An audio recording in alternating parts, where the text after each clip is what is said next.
back, everyone, to College Football with Sam. Right when I clicked go live, I forgot to queue up the 60-second introduction. So that's my bad, but that's probably one of the few errors we'll make in this show. Very excited for this. We're continuing what we left off with on Wednesday, in addition to what I was planning for today. So today's going to be a very long stream.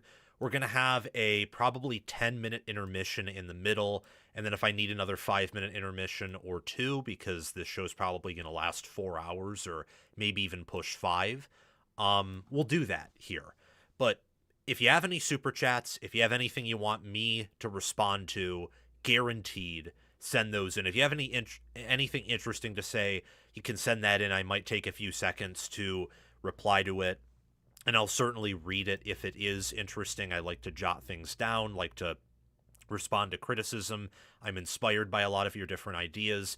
Starting in this show, we are going to answer a question, or maybe two per show, just a handful of questions that people have submitted, and we'll make videos out of those. So we're going to be talking about a Michigan and Nebraska topic that were asked by some of our viewers.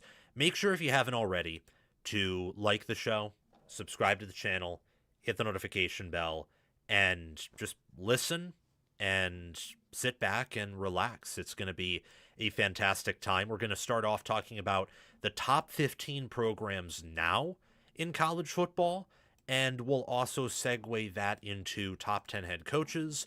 We'll discuss so many different things here. We got early previews, talking about all the top teams across the sport, and even some breakout candidates, some Big Ten questions, also breakout candidates for the SEC conference as well, reviewing some of my Big Ten predictions and actually making a slight tweak to them. There's so much today, so just turn it on, leave it alone, and enjoy. But I want to start off talking about the top programs right now in college football. And the way I'm doing it is a bit different from how others do it. I'm not looking too much at history. I have an even more selective window than Josh Pate does. He's looking at a 3-year window, probably uses some prior seasons as a tiebreaker. I'm keeping that sort of tiebreaker thing, can look at 3 seasons if needed, but I'm mostly just looking at a 2-year window of overall wins, what I think of as big wins, and just some of my perceptions of things that I can't totally understand, but I try to quantify, like in-game coaching, development, scouting, recruiting, really all that stuff. Top 15 college football programs, here we go. My criteria, to be specific, is a 2-year window of overall wins, wins at the college football playoff and top 10 level. And by top 10 level, I mean in terms of power ratings, not in terms of when a team was ranked at the time said team played them. And my perceptions of the in-game coaching, development, scouting, and recruiting of this program over the past 2 years. And at times, maybe if I have to look further back than that to determine a tiebreaker, I will. There might be a bit of a sprinkle in regards to how I view this program in the future. But at 15, we have the Iowa Hawkeyes. Iowa is a very consistent program, and they're often taken for granted, where you look at what Kirk Ferentz has been able to do over the past 2 years, where he was forced to fire his son. He was forced to end Brian Ferentz's reign of nepotism on the neck of the Iowa offense and of the Iowa program. And he brings in Tim Lester, kind of under the radar hire. Lester, within 2 years, has Iowa with a top 50 offense per efficiency. They're good at running the ball. The offensive line is playing at a high level, is developed at a high level. Same with tight end, running back. Gronowski was Iowa's best quarterback of the 2020s decade thus far, and they've been winning. This was Iowa's best quality team, I would say, since 2020 or 2019, when they actually had an offense in those years paired with a Phil Parker defense. Their recruiting has been pretty much around anywhere from 35 to 25. When you look at recruiting rankings, they bring in smaller classes, higher quality players compared to the rest of the ex-Big Ten West and compared to most Big Ten programs. Special teams and defense aren't dying there, and the offense has risen. And last year, they competed with Indiana and Oregon and were crushing USC for a half before USC made an epic comeback and played in a physical game. And there is just so much to appreciate about Iowa that I don't think is talked about enough. The development, the fact that they constantly send nearly double-digit players every year to the NFL Combine. They develop and scout at a high level, and Kirk Ferentz is one of the best coaches in the sport right now. Number 14, another coach who's one of the best, Kalani Sitake's BYU Cougars. BYU, under Sitake, over the past 5 years, has only one losing season, but we mostly care about the past 2 years, unless there's a tiebreaker. Over the past 2 years, Sitake is 23-4. 23-4. He has as many wins as Kirby Smart, fewer losses. Now, I understand he's played in a much easier conference and environment, but he also, until recently, did not have anywhere close to the resources that Kirby Smart did. And it takes time to build a program up to a point where they're not just a good program, but a great program. BYU is on that path where they've recruited at a high level last year, brought in the 25th overall class per On3. They had their best quality team last year since probably 2020 when they had Zach Wilson in that electric offense. Jay Hill had his best defense of his short tenure at BYU, and he had arguably the quickest, or one of the quickest defensive turnarounds in recent college football history. Look, they're winning, they're developing, they've owned Utah over the past 3 years under Sitake, despite Utah recruiting at a high level, also developing at a high level, and usually having the better team in those windows. So I'm impressed with BYU, and in the future, I think they'll be a top 15 program as well. With Tennessee at 13, I know that they had a disappointing year last season, but they made the college football playoff in 2024, and they were just unlucky enough to run into the buzzsaw that was Ohio State. That's what happened there. And when I think about Josh Heupel and Tennessee, probably along with you, we think about offense. But they've made moves, and this is where the sprinkling of my inclination of a program's future comes into play, my thoughts on their future. A little bit of that's factored in here, where the recruiting continues to steadily go up. Yes, this was Heupel's worst team since 2021, but I think there are signs of life. The fact that that was a big down year for Tennessee and they still nearly beat Georgia was impressive, and they are one of the top programs in the SEC. The fact that 8-5 is a disappointment at Tennessee now after their previous 10-15 year history pre-Heupel shows how good of a coach he is and how good Tennessee's program is. Michigan is the 12th best program, looking at my criteria, I think, over the past 2 years. A lot of what keeps them up is the fact that if you are to barely extend it to 3 years, they won a title and went 15-0 that year. A lot of it also has to do with the fact that, as my friend Chris Drew says, Michigan went 17-9 with a absolute moron as a head coach, which shows you that their program has some gumption. And last year's schedule was easy. The schedule before that absolutely sucked, and the players didn't suck. It looked like the players were very talented, but often were poorly coached. And after the whole, Sharon Moore, sleeping around with assistants, but probably wasn't just one. We know it was just one, not to be too speculative. I'm not accusing him of anything or being libelous, but there's definitely stuff about him that we don't know about. Like the depths of that guy's insanity, idiocy, and depravity were pretty serious. And yet Michigan was still able to recruit at a high level. They were still able to beat the teams they should beat with rare exception. And they hired Kyle Whittingham, who's a top 10, top 5 coach in the sport. So it's a similar situation to Tennessee where, sure, you haven't been super impressive, but then again, you have a good future. You've recruited well. You have a good base, good history. A little bit before the past 2 years or before last year, you were doing well. And really, once you get outside the top 10 or top 8, there's a big argument for several programs in, your 9th, 10th, 11th spot. It gets really murky after your top programs. Texas Tech is an example of, I think recency bias matters in this sport. We should have recency bias with a bit of guardrails. A classic case of this being Georgia last year. Georgia looked really good in November in the SEC title game, and they were improved compared to where they were in September and October, but that didn't mean they were all of a sudden invincible. And I should have been more careful with that, where I thought they were the second or third best team at the end of the regular season, and that was just a complete lie. They were probably not even a top 5 team last year. Texas Tech really wasn't either. They were probably a bit overvalued in metrics because of the schedule they played. I liken them a lot to Notre Dame last year, where yes, they were very good and explosive, but they had flaws, and the easy schedules just couldn't exploit those flaws. Tech is still a top-end program, though, because they have money. They are recruiting at a top 20, possibly top 15 level now. Their scouting in the portal has been close to Indiana's level. When you look at what they did on defense and how they transformed their defense from being one of the worst to one of the best in America last year. Their D-line was just a special kind of scary that only Miami could match in pass rush, and they were better in run defense than Miami's D-line was.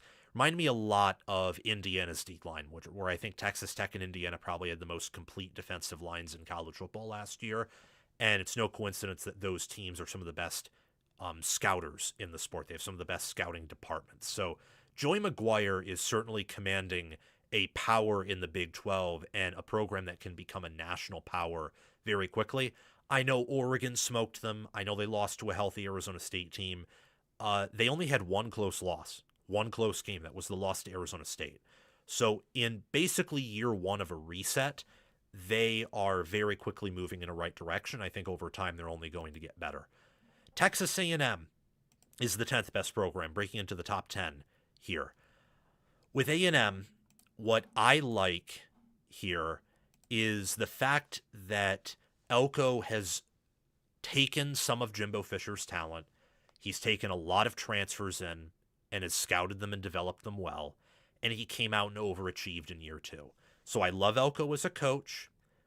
I love A&M's program, their resources, their recruiting.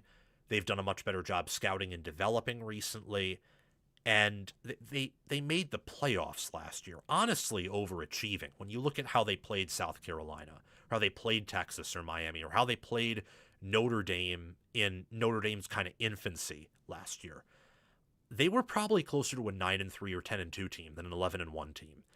And that's a credit to the coach, where Elko was able to do just enough as the defensive play caller, and him and Colin Klein were able to do just enough managing the offense, helping out Reed, making sure they have a stable offensive line to go out and win games and punch the Aggies' first ticket to the college football playoff in program history, their first really shot at a national title since the R.C. Slocum days, and probably A&M's best team since either the COVID year or since Johnny Manziel was around in 2012 with that 11-2 team that finished top 5 in most ratings.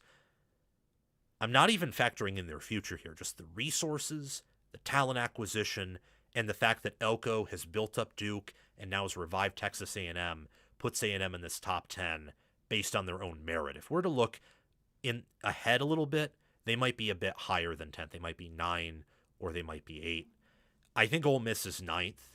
I got to be honest, if I were to look ahead here, they'd be lower than this, but that's for a separate video. We will be doing a video where I talk about my top 15 programs for the future, where I look over the next 2 years with maybe a little bit of weight of how I think the next 5-year outlook could be, or something like that. As I think that the state of college football, NIL, portal, the chaos, the turmoil, I think that's here for at least a half decade or decade to stay, because of how I don't think legislatures will intervene because they're too divided, and I think it'll take a while for the conferences to agree to operate under the same rules.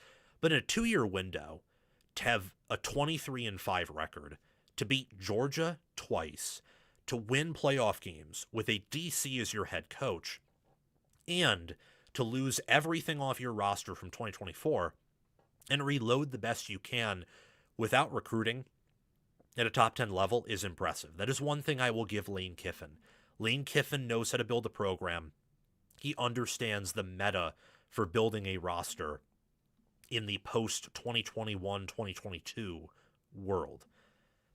52-15 since 2021. That's so impressive. And he's done it with a variety of players. He's done it with a variety of quarterbacks with a similar system. He's adapted, he's changed, and now he's at LSU and Pete Golding's the head coach. But again, this is just the here and now. Ole Miss, I think, also did a good job scouting and recruiting in the portal for the 2026 cycle. They did so in 25. They did so in 24. This is a winning program right now. And if you're just looking at the past 2 years, this is one of the best programs in the sport. And it's incredible what Kiffin did there and what Golding did in the postseason and what that staff and roster did was very impressive as well. They have some good players returning this upcoming year that were overlooked by a lot of schools.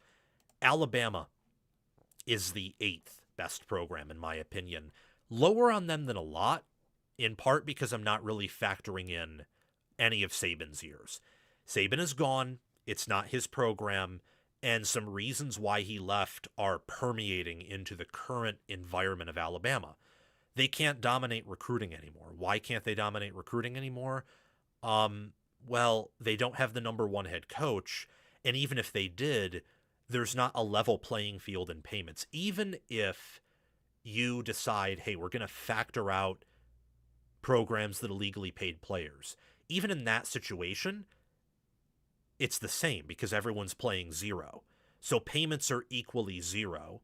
And a lot of programs in the SEC were actually paying players too, so they had this massive advantage. But even if, and I don't like to talk about Saban paying players because I think it's bogus. I do think he is the greatest coach of all time. If I'm to do that, they still were equivalently paying zero with everyone else in the sport officially. And now they're officially paying players less than a lot of Big Ten teams and some fellow SEC teams.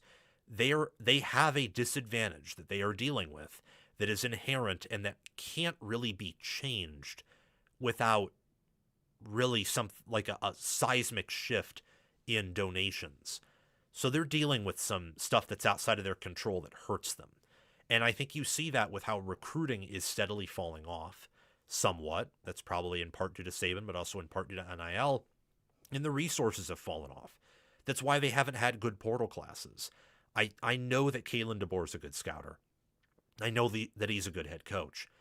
But even though he's at Alabama now instead of Washington, now that everyone's paying players and everyone's using the portal and everyone's trying to adapt to the new era, you have to separate yourself in the biggest area you can, and that's money right now. And I just don't think Alabama can do that at a very high level. I'm still high on their program under DeBoer. I still think it's going to be a consistent top 10, at least top 15 program, but they have questions for sure, and I think that they are steadily declining. 7th is Notre Dame. The Irish, the only thing that really holds them back for me is just missing the playoffs last year with that schedule and roster. But there's not much else really to talk about there. I mean, now we're kind of getting into, until I think we get to the top 4 or certainly the top 2, we're really just measuring distances that are maybe a hair's length or a bundle of hairs length away from each other. Notre Dame could be higher than this. I don't think they could be much lower than this. They made the national title game 2 years ago. Last year, they were power rated top 5 unanimously. I think a lot of that was blowing out inferior opponents and not playing much of anyone after, their first 2 games. But they were still a really good team. And they signed the 2nd best class overall per on 3. Freeman's a good coach. He knows how to build a roster. I think that Notre Dame right now has a top 4, if not top 3 roster entering 2026. It would be a top 3 roster in the Big Ten, I think. It would be the best roster or 2nd best in the SEC, and it would certainly be the best in the ACC or the Big 12. They are a great program. And they are a perennial national title contender now. They're going to be competing for that thing every year. They should make the college football playoff every year. Last year was kind of an anomaly, or at least should be moving forward. And when they went on that run in the postseason, beat Penn State and did all these good things, that was impressive. And how they finished the year last year was also impressive. At 6th, we have Miami. For my programs, for my top 15 programs, Miami, over the past 5 years, does not have this elite record, sure, but their recruiting classes have steadily increased. They have excellent resources. They scout at a high level in the portal. You know, Cam Ward in and Cam Ward out, Carson Beck in, Carson Beck out, Darian Mensah in, and you just have this rotational cast of at least day 2 or day 3 NFL quarterbacks, and sometimes you have the number 1 overall pick in Cam Ward at quarterback. They have fixed defense with Corey Heatherman, and Cristobal had his best team by a mile last year of his 4-year tenure at the University of Miami. He has brought the U back. Now, again, we're separating these programs by hairs.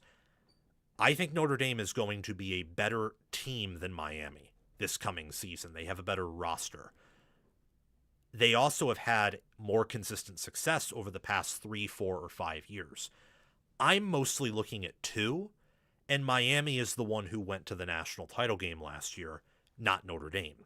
So I think recency bias puts Miami a lot higher than a lot of other programs, and I'm just going to go with that. I mean, they're hot right now. They have figured out the meta of college football, and they have stud coordinator hires. I mean, Heatherman is a top 5 DC. Dawson's a top 15 OC. Cristobal's bordering on a top 10 head coach. And their process is proven. And they're going to keep winning and be in the college football playoff every year or close to every year with the process they have. 5th is Texas. The Texas Longhorns. They are my 5th best program right now. They disappointed last year. If they lived up to the expectations of last year, maybe they would be the number 1 program right now. They would certainly be top 3, top 2. But they kind of fell flat on their face. The only reason I don't have them lower than Notre Dame or Miami is they have recruited better than them so far. They do play in a tougher conference. They actually have close to the amount of big wins that those teams do. They do not have the same playoff run, but Texas in, say, beating Texas A&M last year and beating Oklahoma last year, and then the year prior, like, beating Clemson. They don't have the same impressive big wins, but they're close there. And that, along with, I think, more resources and more talent and playing in a tougher conference and fielding the best overall team out of any of those 6 teams, 3 programs, past 2 years, you got 6 teams. I think 2024 Texas would be the best out of them all. And just looking a little bit ahead to 2026, Texas is a better roster than both of those teams. So I have Texas at 5th there. My top 4 programs, starting off with Georgia, the best SEC program. To not win a playoff game over the past 2 years, but to win the SEC, to own Texas, to finally get revenge over Alabama. I don't know. Some people will hate me for this, for saying they're too low. Others will probably think they're too high. But what Kirby Smart has done is nothing short of phenomenal. They are right now 3 years removed from their last national title, but the landscape's changed a bit. The reason I have Georgia lower than I would have Kirby Smart as a head coach, but higher than I would in terms of power rating their roster next year, is because I'm taking really the average of both. So Georgia I have at 4th because they do not have the resources of a lot of the top Big Ten teams. They do not have Texas-level resources or Miami-level resources. They might have less resources than Notre Dame. Their resources are much lower than you would think of when looking at their brand. But their coach is also better than you probably think of him right now. I know that there has been this national kind of turning away from Kirby Smart, albeit very slow. And I do disagree with that. I think he is an elite coach still. I think he's just struggling to deal with the modern era more than other top coaches because most other top coaches have better resources than he does. And they didn't build things the Saban way. And the Saban way is predicated on having almost more talent than everyone else all the time, on top of being a better coach. that's not as sustainable as, say, the Ryan Day way or the Curt Cignetti way or some of these other ways where they're a bit more niche in their overall approach, and that fits in an era where you can't really construct a perfect team, which is what Saban's goal was to do. But I still have a tremendous amount of respect for this program and Kirby Smart. They could move up in the future. They could move down. What really helps Georgia is they have an elite game manager, and that's just so hard to find. Oregon's my third best program. 13 win seasons back to back. No one else can say that. No one. A top 4 recruiting class back to back and number 1 in terms of overall quality per player committed. No one else can say that. A consistent track record of top 5 classes, of playing in your conference championship game or reaching the semifinal year over year over year. Few can say that. The only reason they're not higher than this is they haven't won a national title over the past 2 years. That'd be Ohio State and Indiana. That's it. They have more resources than anyone else. As of right now, they probably have more talent than everyone else, too. They potentially have round 1 pick 1 at quarterback. They developed him after some struggles at UCLA. They've had success with quarterback. They've improved on defense almost every year. They've had success on offense. Lanning is figuring out special teams. I love where Oregon's going. And there's a strong argument to be made that in the future, this is the number 1 program in college football. And I'll just leave it at that. Indiana's number 2. And I will say, if you are looking forward to the future, I have a little bit of a spoiler alert for my future top 15 programs video. I have a hard time not putting Indiana at 1 for that future, because they're only going to get more talented. They've held on to their coordinators and coaches. What Cignetti did at Indiana is more impressive than anything any recent coach has done outside of Saban's dynasty at Alabama and maybe Dabo's at Clemson. That's over the span of multiple years, and what Cignetti did in 2 years at IU is as impressive as those decade-long runs, or close to it, because it's at Indiana. And they hadn't recruited at a high level before that, and they perfected development, they perfected scouting. The only reason they're behind Ohio State, to be frank, is the fact Cignetti's done this for 2 years and not 3. And Day, if you were to slightly extend this to 3, is ahead. And that Day still does have more talent. And honestly, even though Ohio State people have at times complained about their financial situation, they probably spend more on football than Indiana. They just no longer have the top-end talent in the Big Ten, where they were in their own tier of talent. Like, they're still one of the top spenders of the sport. They're just no longer at the top north of the Mason-Dixon line, because Oregon has more money than them, or there are other programs constantly in bidding wars with them, and that's what matters now. They're still very well off. For Indiana, just 16-0, followed up 11-2. They are 5-2 against the FPI top 10 over the past 2 years. And look, they dominated Oregon twice, the third best program. They beat Ohio State, the best program, in a game where Ohio State didn't play a perfect game, but Indiana didn't play a perfect game either. And they were still able to beat Ohio State's best effort on defense that I've seen of the 2020s. It's an amazing turnaround. And look, if they have one more year like last or in between last year in 2024, they're probably going to be the number 1 program because they have the number 1 guy. They have the number 1 CEO. But Day is either your second best or third best CEO. Ohio State's history is unparalleled across the sport. And look, they've been doing this, and by this I mean, being a top 5 team at worst for 7 years in a row under Day. That's impressive. They've won a national title over the past 2 years. And they're efficient, they're tough, they're physical, they know how to scout, they know how to develop, they're an NFL factory. Right now it's either them or Georgia who's NFLU. Oregon's competing for that. Obviously, I would say Texas is too. If Indiana is able to develop at the clip they've been over the past 2 years, they will compete with that for sure. But Ohio State's combination of things just forces me to put them at number 1. That's the best program in America right now, for sure. is the Ohio State Buckeyes. So those are my top 15 programs. Let me know what you think. And of course, make sure to hit the subscribe button and also hit that notification bell. Thank you so much. And let me know who you think the top 15 programs are down in the comment section below based on recent performance. Can everyone hear me? I know that there are some people listening and it says people can hear me, but I also see that my viewership rate is pretty low. So I'm just wondering if people can hear me or not. Let me know if you can. I think people can, but never hurts to be sure. It never, ever hurts to be sure. Let's move on talking about my top 10 head coaches for the 2026 season. Controversial list, but one that I think is going to do well, and I'll explain my criteria for it. Top 10 coaches for 2026.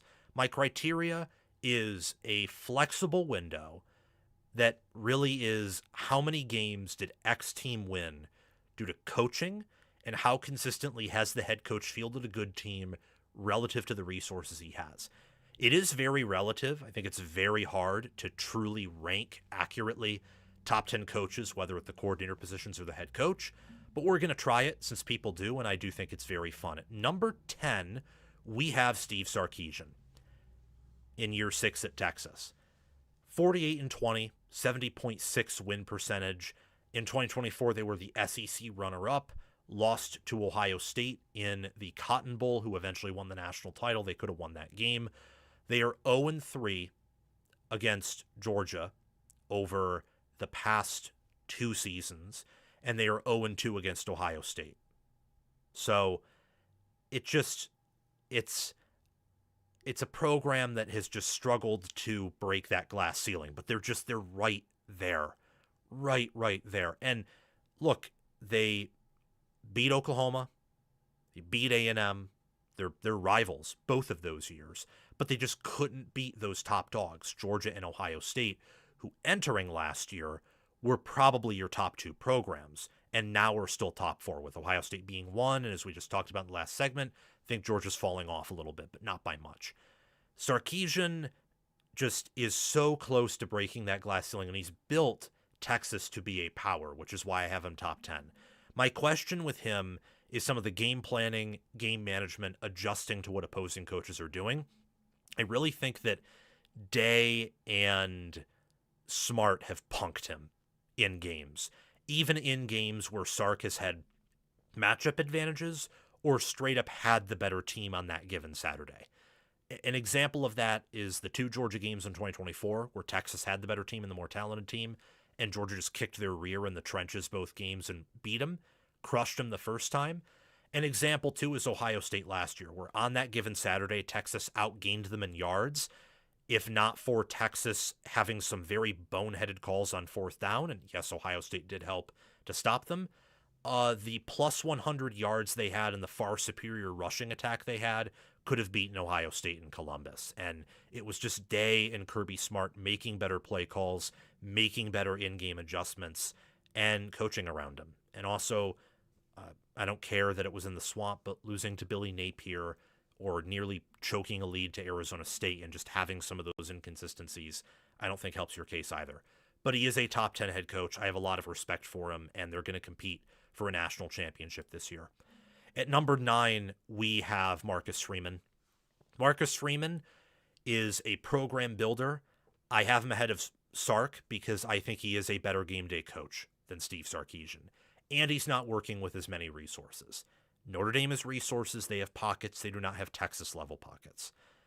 And he's been to a national title game in 2024. And he was power rated over Texas by quite a bit last year.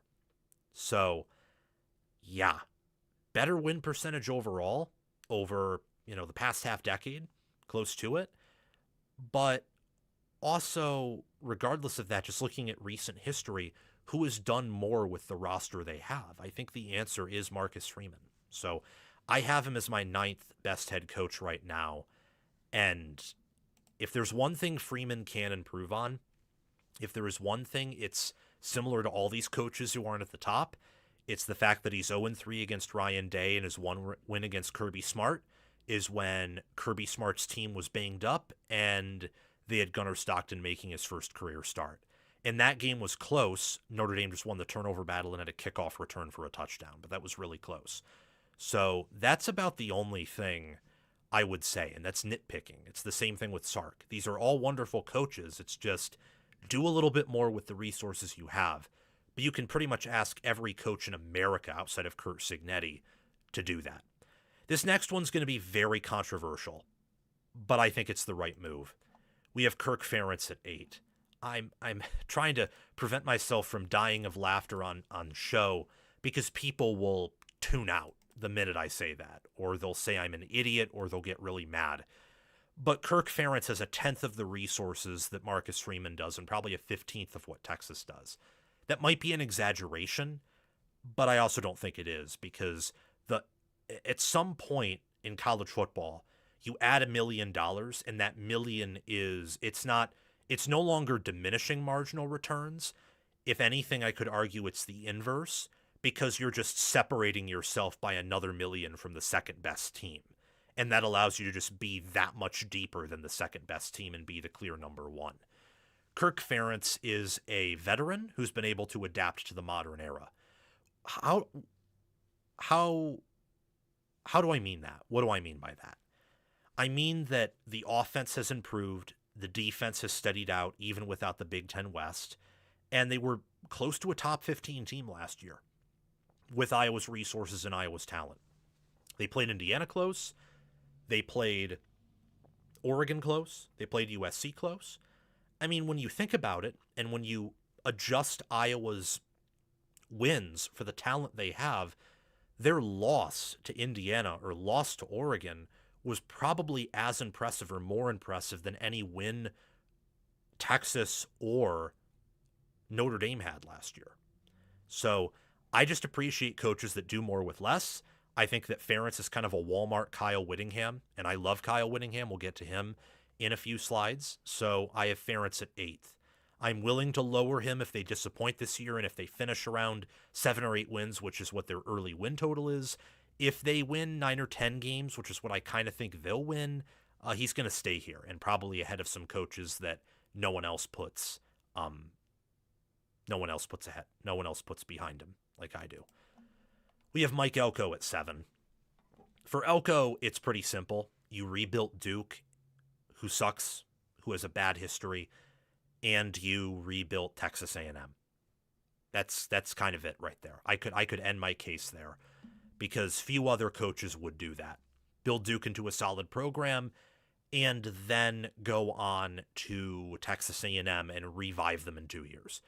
Like, only coaches we're talking about on this list could do that. So Marcus Freeman, Steve Sarkisian, I'll say Kirk Ferentz too, because Texas A&M has 10 times the money Iowa does. From 8-5 in 2024 to 11-2 in 2025, they lost in the first round of the playoffs in a very close game, lost to a Texas team who was getting hot at the end of the year. They wildly overachieved the quality of team they were last year. So that's the mark of a good coach. That's why I have Elko at 7th, and that's why I think A&M's in good hands. They might win their first national title of the 21st century under Mike Elko. There are understandable criticisms of him. He hasn't won the conference he's resided in, and once he left Duke, Manny Diaz in 2 years was able to do that. He has a 1-1 record versus Freeman. He can't beat Steve Sarkisian.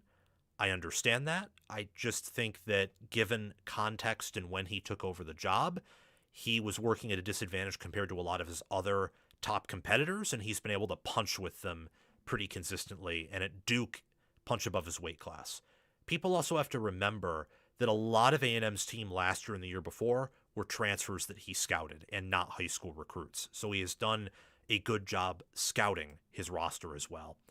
Kalen DeBoer is my 6th best head coach. Wanted to have him higher, but I just can't get over the fact that Alabama has fallen under his watch.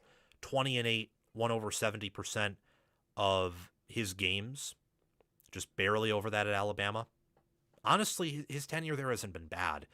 I just think the biggest problem is the inconsistency, the poor offensive line play, punching like below your weight class, not above your weight class unless they play Georgia in the regular season for whatever reason, and then that ended in the postseason last year when Georgia won by 21 points, and it probably should have been worse.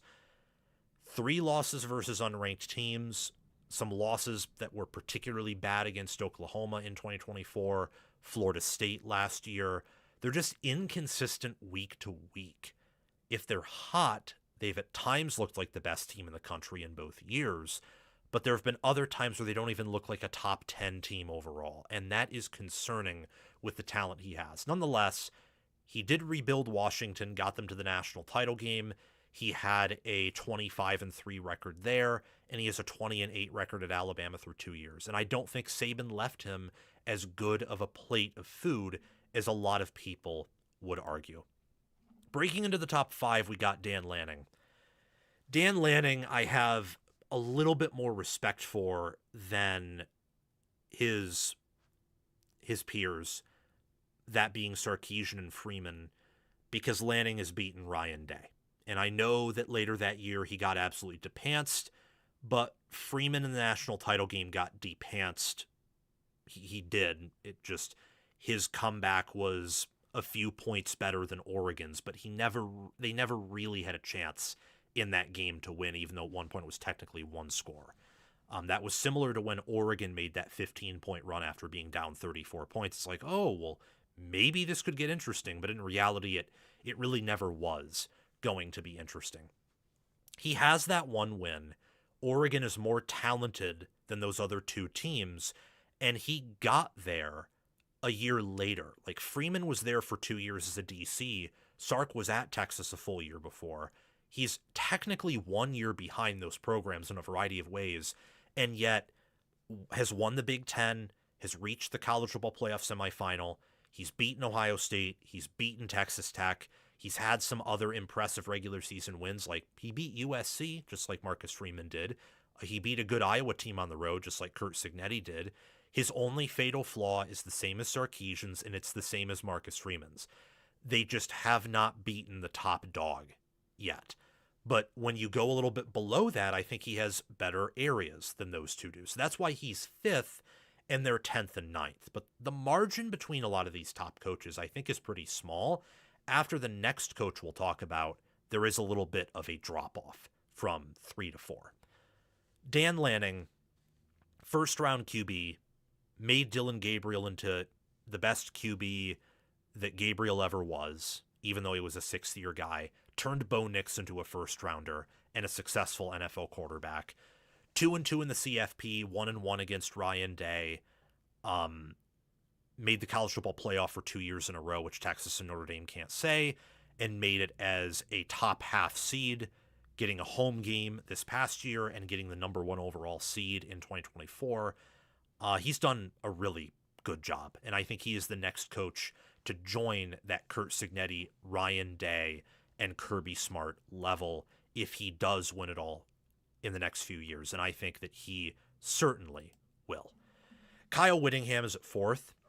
It's a lot like Curt Cignetti, or not Curt Cignetti, maybe a very Walmart version of that, but I meant to say Kirk Ferentz.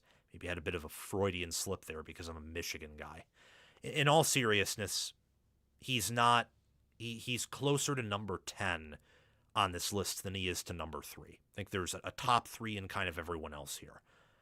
But he has done what Kirk Ferentz has at Utah, but has shown to be more progressive on the offensive side of the football.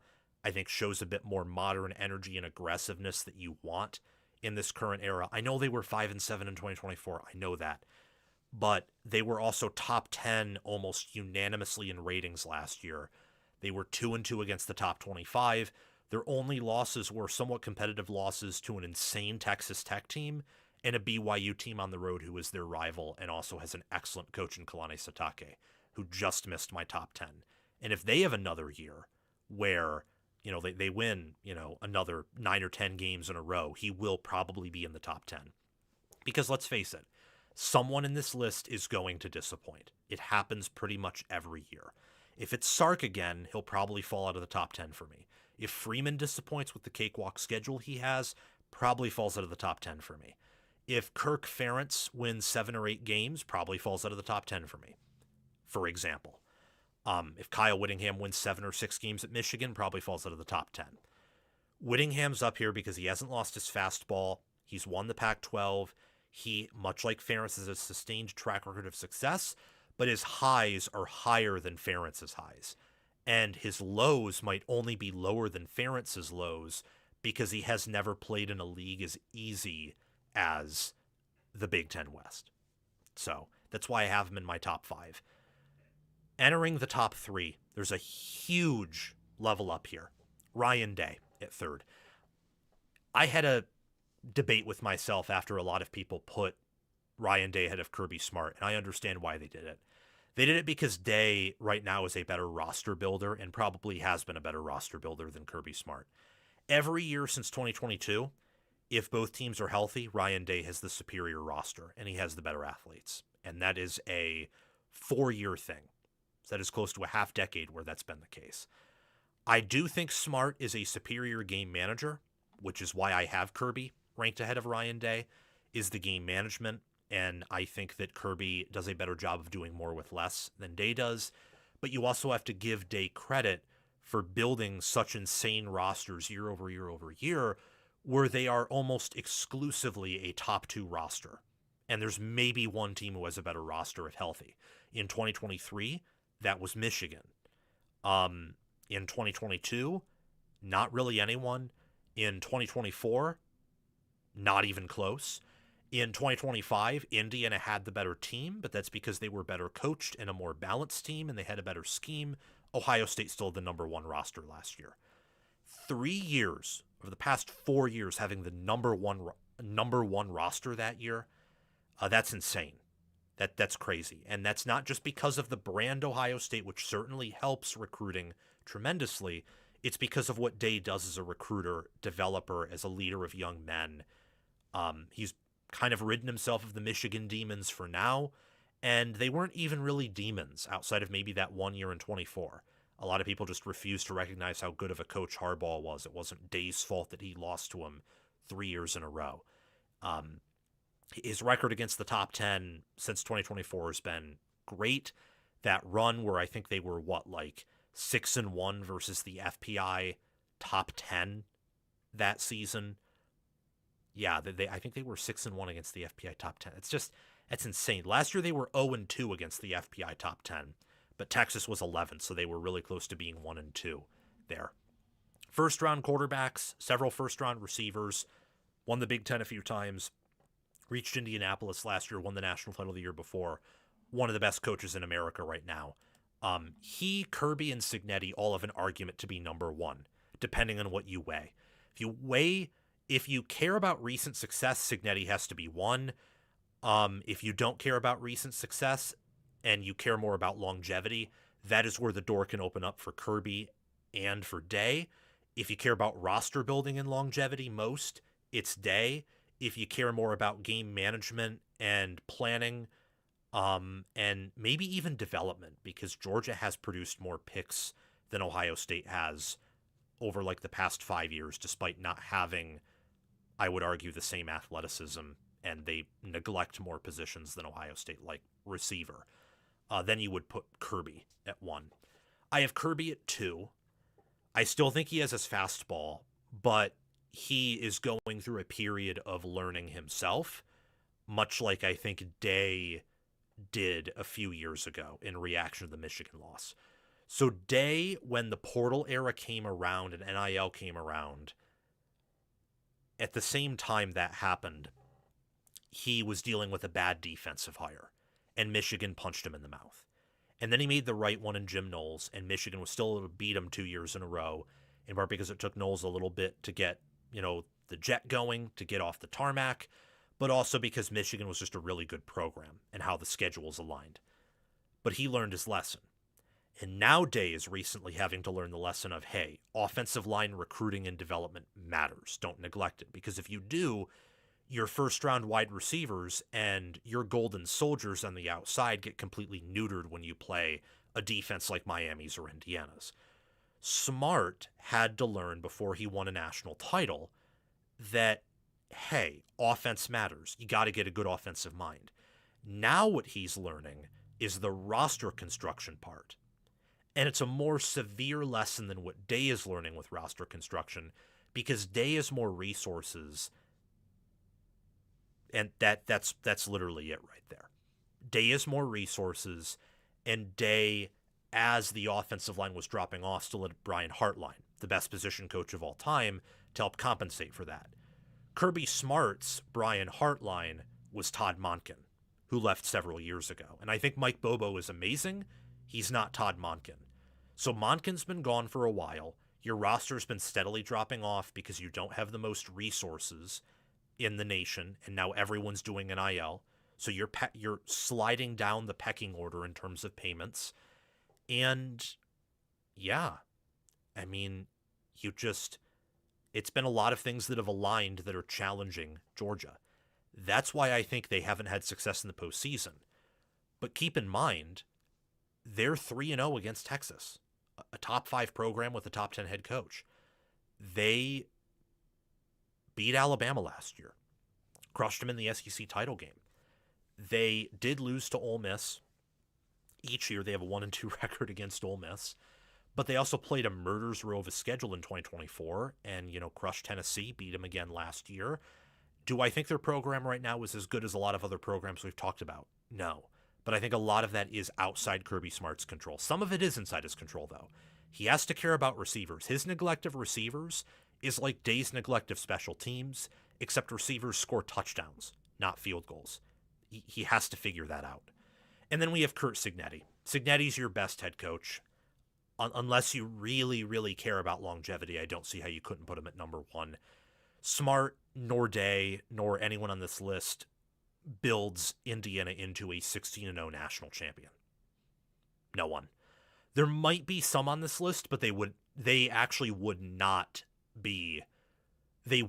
Day and Smart. They'd be some of the coaches that do more with less, or some of the more fresh, slightly younger, innovative types that might have a ceiling to them that we haven't seen yet. It wouldn't be some of your coaches that we just talked about. Even though I love Day and I love Smart, I just think the way that they do things is adaptable to the current era, and they can still win titles, especially Day because of the roster component. But a lot of what made them was the fact that they learned under the best at top programs and then went to top programs and could replicate a similar strategy and tweak it as they went along the road. That is a different path and a different type of coaching than some other coaches who've had to do rebuild over rebuild over rebuild. That's what Cignetti's done at a variety of his different stops, except for James Madison, where he took over a hummingbird and made it hum even louder and made it bigger and, gave the hummingbird trenbolone or HRT or TRT. 27-2 over 2 years, won over 90% of his games, won Indiana its first Heisman Trophy, its first national title, its first Big Ten title of the 21st century, first team in college football history to go 16-0, number 1 portal class for 2026. And they scored offensively last year, when you take out defensive scores, an average of 30 points per game against the FPI top 10. So Indiana had the best offense last year. They probably had the most efficient defense. It wasn't as talented as Ohio State's. It didn't have the same scary individual unit that Texas Tech did on the D-line, but it was more efficient than those two. I think they were a more disciplined unit than both of those. Their floor consequentially was higher, especially in big games where they put their best game on. That's just so impressive to do in Indiana. And that is why I think Curt Cignetti is in a tier of his own right now, or at least in a sub-tier of his own. Let me know what you think of my top 10 college football head coaches entering this fall down below. Give me your own list because I would love to get your reaction and your insight. Moving on, talking about just some in-depth previews that I want to get to. Let's just start off with Texas. After a disappointing 10-3 campaign, which finished with strong performances against Texas A&M and Michigan, and Steve Sarkisian, with the return of Arch Manning, with incoming transfers Cam Coleman and Rasheed Biles, and a change at DC from Pete Kwiatkowski to Will Muschamp, can they win a national title? Can they break that glass ceiling? Can they break through in 2026? Well, that is a fascinating question if the expectation is national title or bust. Because I don't know if that's fair, but I also understand why Texas believes that. They have one of the toughest schedules in college football, that's for sure. And I think that that should be talked about quite a bit, especially when you consider what they want to do. What they want to do versus what some of their opponents want to do. So Texas with Muschamp is going to be running a lot of man coverage. They're going to be more aggressive. They're going to be utilizing a 3-4 defense. They're going to have a true nose tackle, which Texas, outside of Ian Jefferard, doesn't really have in their roster. It's a schematic change, and it coincides with some of their developments on the defensive roster where they believe they have better athletes now and can play more of an aggressive defense. But man coverage has some vulnerabilities when defending the run, especially the QB run. And you look at Texas's schedule here. They open up against Texas State September 5th, Ohio State September 12th, UTSA September 19th. They play at Tennessee September 26th. Off the bye, they play against Oklahoma October 10th in the Cotton Bowl. They host Florida October 17th, Ole Miss the 24th, Mississippi State the 31st. Then they have back-to-back road games at Missouri and LSU November 7th and 14th. Host rival Arkansas November 21st, like they did last year, and they play at Texas A&M November 27th on a Friday, Black Friday. Julian Sayin, Faison Brandon if he starts at Tennessee, John Mateer, Aaron Philo, Trinidad Chambliss, Austin Simmons, Sam Levitt, KJ Jackson, Marcel Reed. You have 9 quarterbacks on that schedule. 9 of them. And I don't exactly know a whole lot about Mississippi State's quarterback, but maybe you include him too. Those are quarterbacks that are either mobile or true threatening dual threat QBs. And many of them will have good offensive lines or at least veteran units. So Ohio State's, we don't know if they're going to be great. They'll probably be good. They certainly have a veteran presence to them. Tennessee's, kind of similar thing. We don't know if they're going to be great, but they have a veteran angle to them. I kind of have a feeling that Oklahoma's is going to be good for sure, and Mateer is a certainly mobile QB. Florida's interior line should be good. Philo ran that system with Faulkner at Georgia Tech, which relies a lot on mobility. We know Chambliss is mobile, so mobile that it sometimes makes his pass blocking O-line irrelevant. Missouri has a good line, and Simmons is mobile. LSU may not have a good O-line, but again, that Kiffin system can kind of hide that. And Levitt, I mean, Texas fans should know this because they faced him in 2024 against ASU. He was, I mean, his pocket awareness, his presence, his mobility, he had it all there. And he took several Texas sacks away and turned it into something and kept ASU in that game. Arkansas has had good O-line play in the past. We'll see if that continues. A&M loses a lot of it, but they recruit and develop at a high enough level to maybe do some reloading there. It's going to be a challenging schedule, and Ohio State's certainly a top 5 team.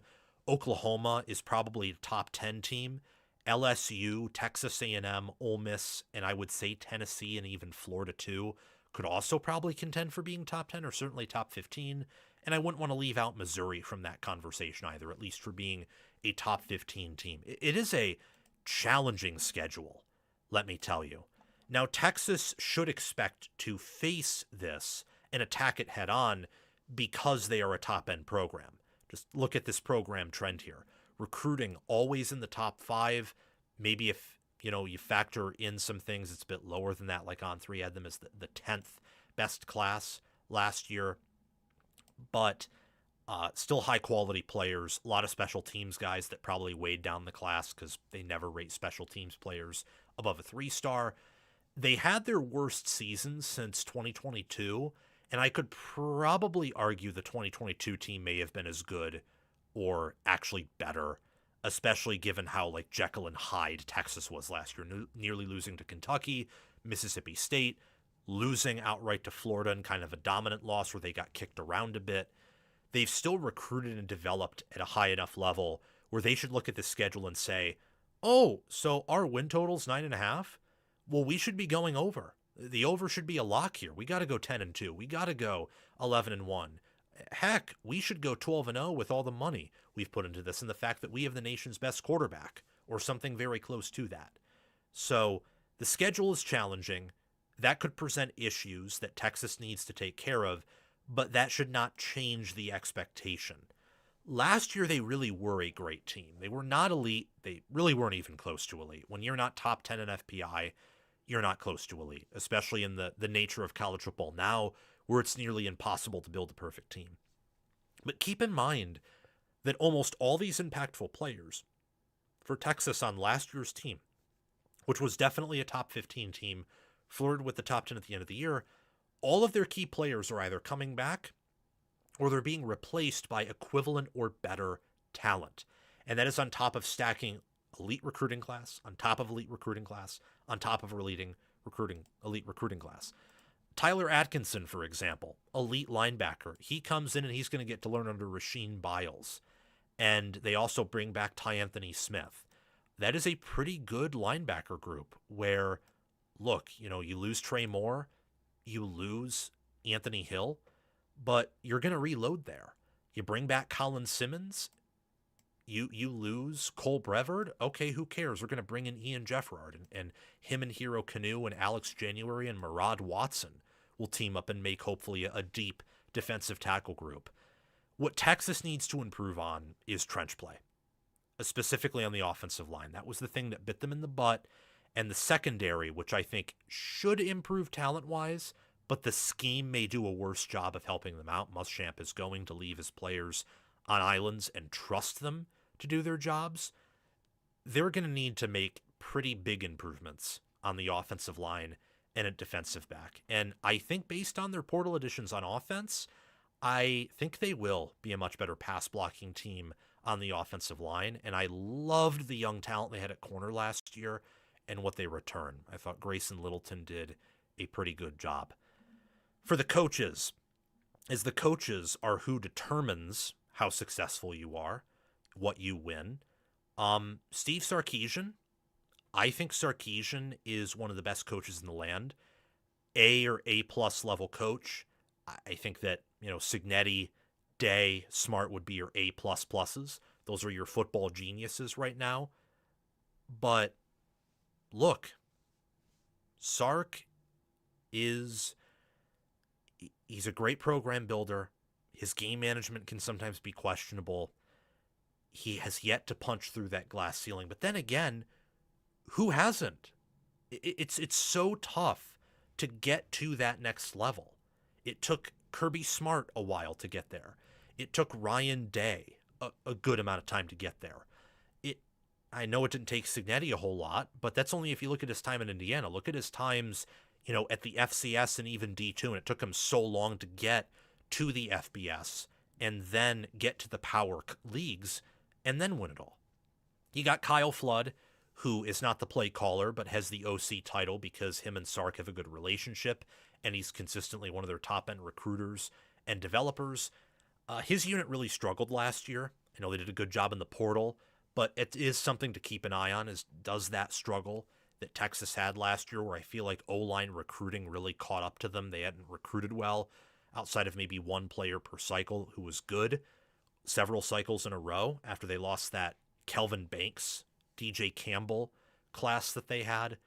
And then Will Muschamp, he's going to be bringing in a 3-4 defense from Georgia, returning to Texas where he was the DC there around 15, little over 15 years ago, actually. It's interesting because it is a philosophical and schematic change both ways, maybe even a cultural change from Pete Kwiatkowski's defense, and I think Pete Kwiatkowski was one of the best defensive coordinators in America. But it is a great coaching staff, several fantastic assistants as well. That's why I view Texas as a top 5 program right now. Arch Manning, let's just talk about some key players here for previewing this team. Manning is the best quarterback or a top 5 quarterback. I know that everyone did this routine last year. I kind of had him hovering around 5th and 6th last year. A bit too high on him to start, but I also didn't buy that he was going to be a Heisman. I didn't buy that he was going to be this immediate generational quarterback. I thought he was going to be pretty good, but not the best quarterback in the world. So I have at least a little bit of credibility that I was lower on him than a lot of bigger media or SEC types were. I was still very high on him, though, and I'm telling you now that people were just a year too early. I mean, he is really good. He's a bit raw, but the ceiling is limitless, and he had a high PFF grade last year, and he was top 20 in QBR after starting outside the top 30 and outside the top 50 at the beginning of the year and putting several bad games together. Nearly a 4-to-1 TDINT ratio, over 3,000 passing yards. I think with another year of coaching and a much better pass blocking O-line, a better rushing attack, better receivers, just better everything on offense. His completion percentage I would expect to be 67 to 70%. His passing yard numbers will be better. He'll have over 30 passing touchdowns. I imagine the turnovers will be cut down too. He'll just be a much better player and could lead Sarkisian's best offense at Texas. You also got to keep in mind that, Hollywood Smothers exists. And he had almost 1,000 rushing yards at NC State, 6 touchdowns, high PFF grade of 78.7, averaged nearly 6 yards per carry. That was a great steal from Alabama. And pairing him with Raleek Brown, who had success at ASU, yes, they will be facing tougher competition. But they will have an even better supporting cast improvement than competition improvement. So you're going to see a night and day difference with this Texas rushing attack. I do strongly believe that. And then at receiver, you bring back Ryan Wingo. Yes, DeAndre Moore Jr. and Parker Livingston leave, but Cam Coleman is probably worth as much as those two combined are. Wingo should improve, and a player like Khalil Lockett is probably going to step into the fold. You have a really good receiver room that is highly recruited, that is full of star power, full of NFL potential. Cam Coleman's PFF grade doesn't do him justice because he had a service academy quarterback throwing him the football last year in Hugh Freeze level coaching. He's going to have much better coaching instead of having a, terrible arm to pass on the ball, one with no accuracy and one with limited arm strength. You are going to get peak arm strength.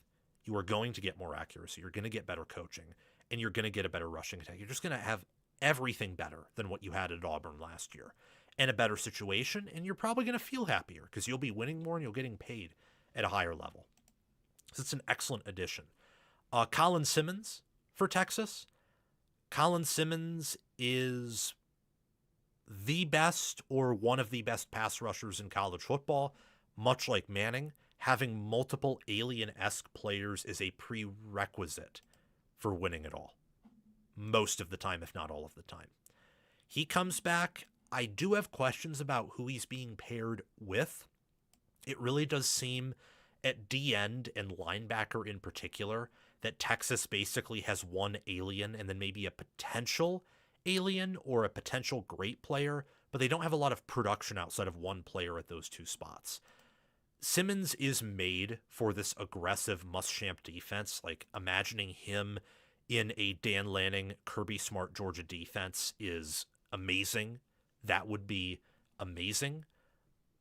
But I do have questions about who he's being paired with. That being said, I do love him. And I think that Texas, one thing they should improve at, one thing they will improve at, in my opinion, is pass rush. It's getting to the quarterback. It will be aggressiveness up front in terms of pressure. I think they will improve in that regard. Rasheem Biles.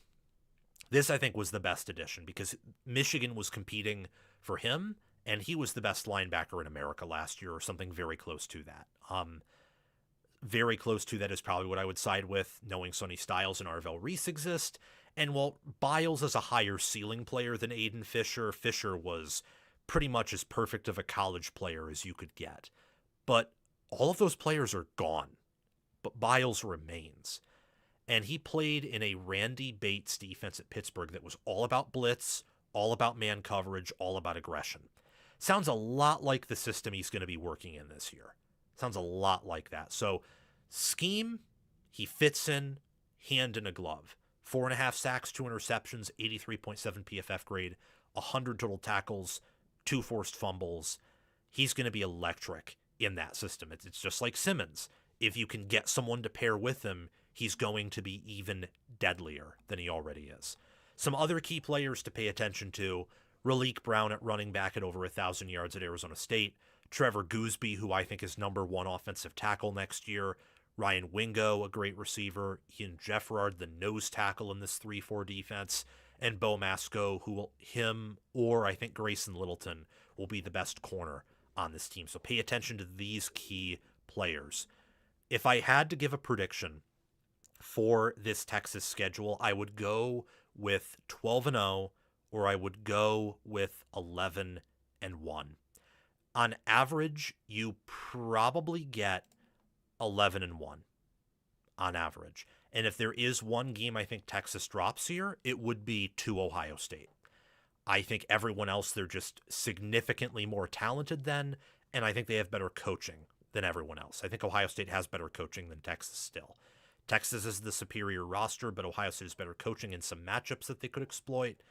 Yeah, I do think here that Texas is going to go 11-1 or 12-0. I say that because I'm very conflicted about that week 2 game.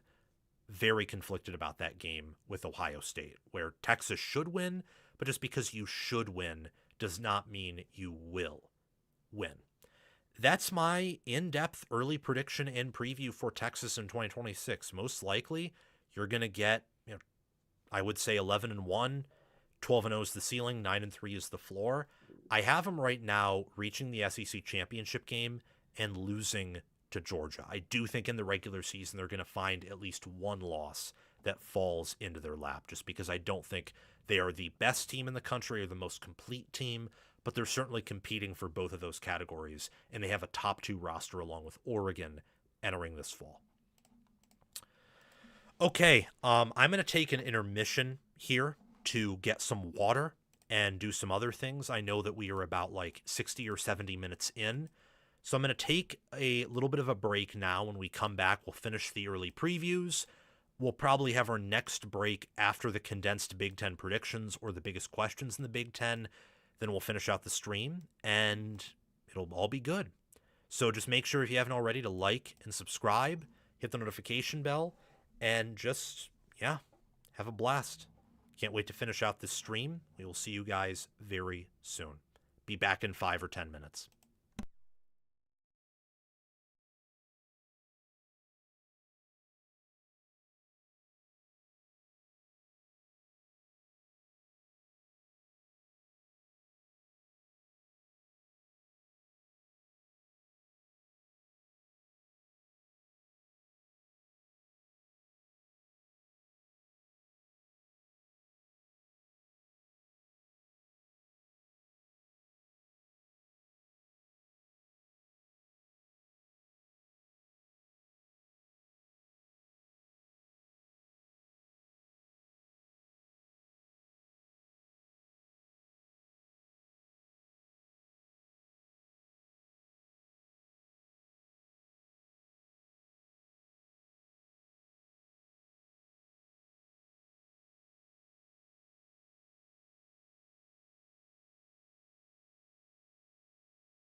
And thank you for your patience. Really appreciate it.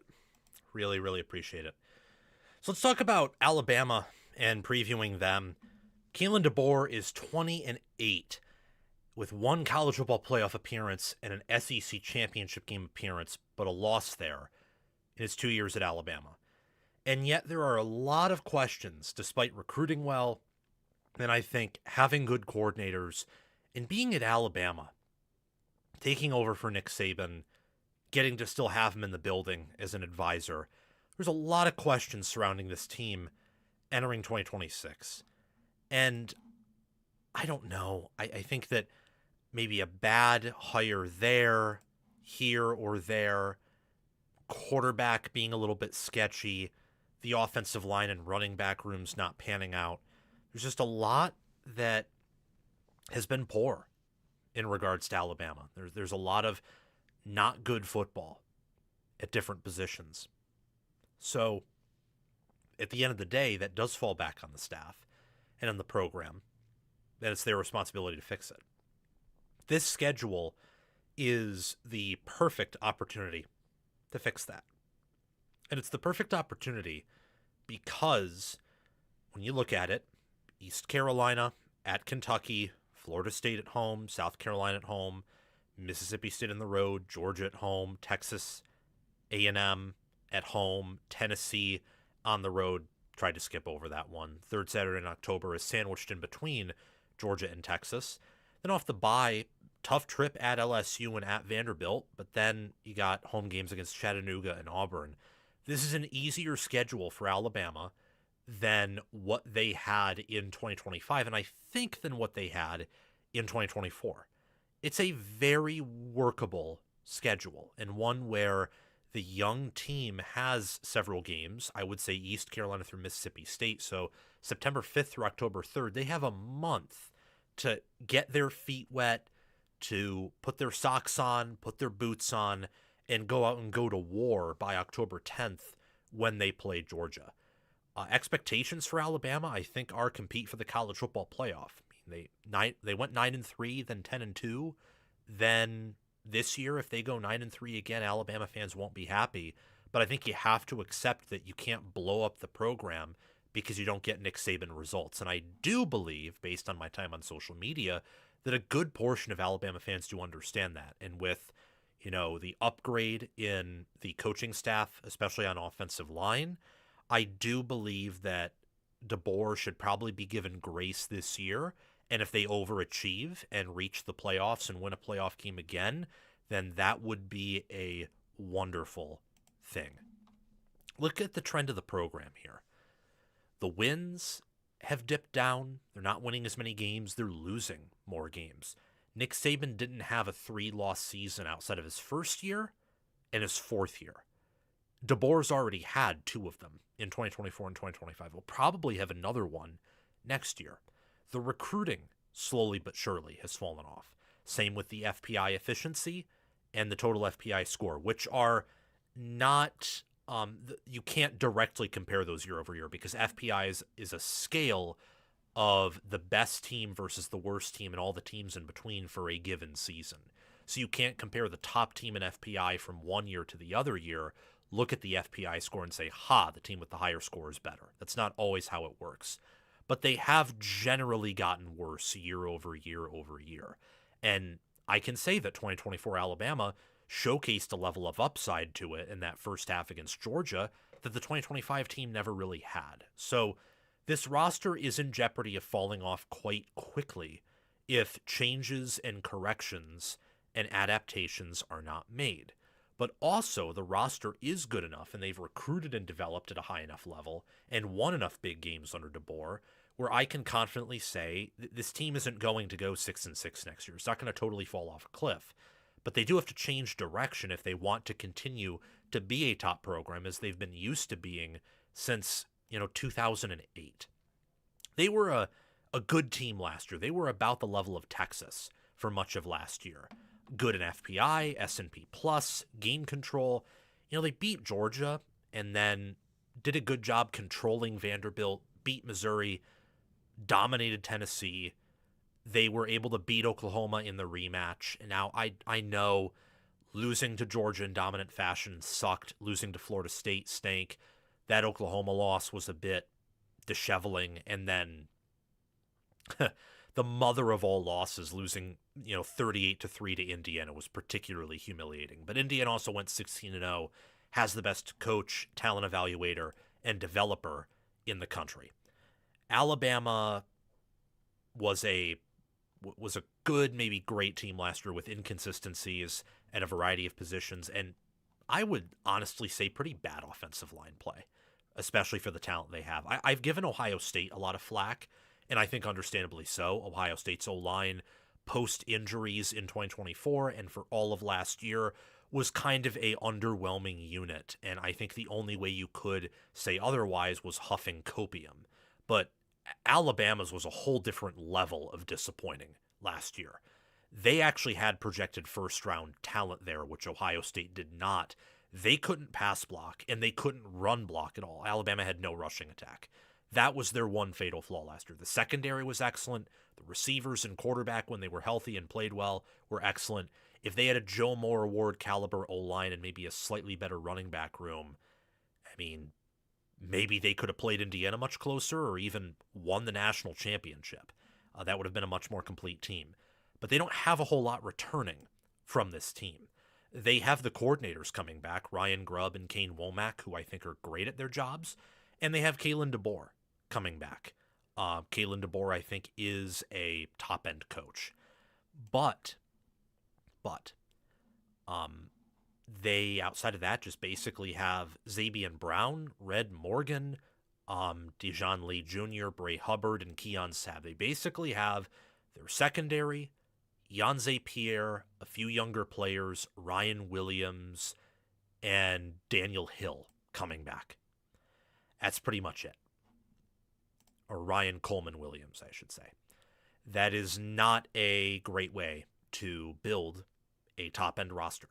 It's not. To have that much, to lose that much, you don't bring in many good transfers. They did bring in Noah Rogers, a receiver addition I liked. Terrence Green as an addition at D-tackle that I like. They did bring in some nice offensive line transfers. And I love Keelan Russell's talent. But it's going to be up to Kane Womack, Ryan Grubb, DeBoer, and their support staff, and new O-line coach Jalen Clem is someone I'm looking at in particular because he's taking over what was probably the most disappointing unit in college football last year, or very close to it. It's going to be up to them to develop these players and put them in a good position to succeed, because this will be their least talented and least experienced roster that they've had. Thankfully, it coincides with an easier schedule. Before we get to some of these players, though, and how I think the schedule pans out, let's look at the quarterback competition. Redshirt junior Austin Mack against redshirt freshman Keelan Russell. I do think it is Russell's job to lose because he's so talented, but Austin Mack did look impressive against Indiana in that Rose Bowl last year, where he led Alabama's only drive that ended in points, a field goal. Both in limited action completed over 70% of their passes through 2 or more touchdowns with 70 or higher QBRs and no interceptions. They also had good PFF grades. Both are talented. They have good builds. Mack has been with DeBoer since his time began at Washington, and then he transferred to Alabama.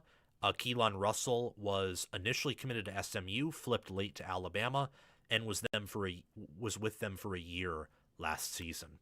A bit raw, that's why he was third on the depth chart, but I could see him taking over that number 1 spot, and I will predict him to do so. So Keelan Russell led Alabama. That's what we're going to be operating off of here. Ryan Williams, he had kind of a disappointing year last season. Well, Jeremiah Smith at times looked better than he was in 2024, and he was elite then. Ryan Williams regressed as the year went on. Finished with 689 receiving yards, 14.1 yards per reception, 4 touchdowns, had 49 receptions total, and just under 700 receiving yards. And that was in 15 games, where, the year before they only played in 13. Not a very good stat line. Not a very good player last year. I do not know what happened. Hopefully for Alabama's sake he gets better, because he has all the talent in the world. Talent's not his issue. There had to have been something mental going on there, whether a distraction or he was dealing with something, or the coaching wasn't that good, or he didn't have a connection with Simpson. I don't know exactly what. but talent is not his issue. So he needs to play better. He needs to have a good connection with his quarterback. Zabian Brown is a player that I want to pay attention to because I think Brown is perhaps the best corner in America outside of Leonard Moore. A 73.9 PFF grade, 5 pass breakups, 2 interceptions, 2 pick sixes against Oklahoma in the playoff and against Tennessee, that famous pick six at the goal line that was really sweet. Brown is a fantastic corner, future NFL player. Alabama's very blessed to have that entire secondary return when they practically lose everything else except for a few defensive linemen and Ryan Williams.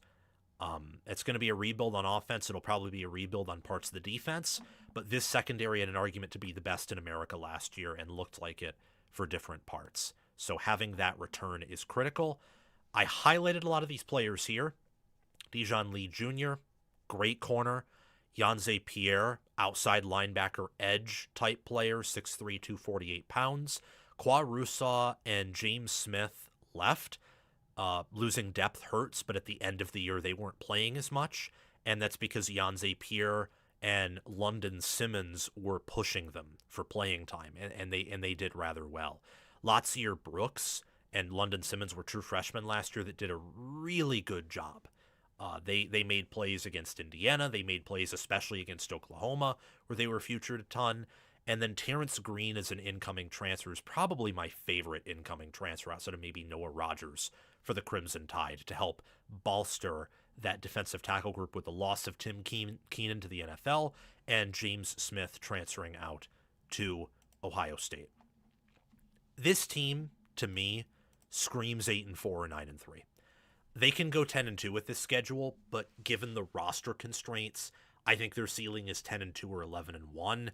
The floor could be as bad as 7-5, but I think that takes a lot going wrong. They just have so much talent, and I do think DeBoer is one of the best head coaches in America. So when I look at this here, I just think that Georgia, Tennessee, and Texas A&M stretch is tough, and LSU right now has a roster advantage, and they're going to have home field advantage in that game. So those are the games I think Alabama's most likely to drop. If they can just win 1 or 2 of those games, they might find themselves in the playoffs, or at least they'll have some momentum and have some hope with a 9-3 or 10-2 record entering next season to look, they're going to build off a young team in 2027. When you look at their depth chart, freshmen and sophomores across the board, they do not have a single senior in their wide receiver group, offensive line, quarterback, or running back group that is starting, so their entire offense in theory could return. And defensively, right now they only have projected 1, 2, 3, 4. They only have 4 projected seniors on defense right now who are starting. So they are a very young team who can be much older and better in 2027.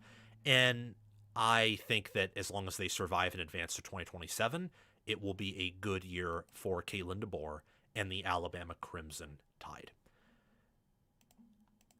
Georgia. Let's talk about the Dogs, the Bulldogs. So Kirby Smart won the SEC last year.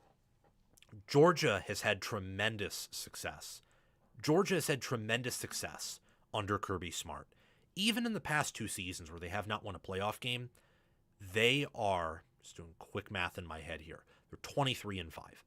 Several top 10 wins, 2 SEC championships, multiple first-round buys in the college football playoff. Now, maybe that's part of the problem, because outside of Indiana, no one has advanced past the first-round buy after receiving it.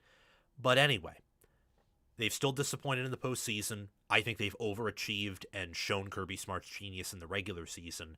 Now with Gunnar Stockton, Elijah Griffin, Raylan Wilson, KJ Bolden, and those players and some others returning, can they, take that step forward and be closer to a 2023 or 2022 caliber team in terms of achievement or power rating in comparison to what they've had over the past 2 years, where they've either been banged up or they've been very inconsistent, and that's all culminated in them being a quarterfinal exit in the college football playoff.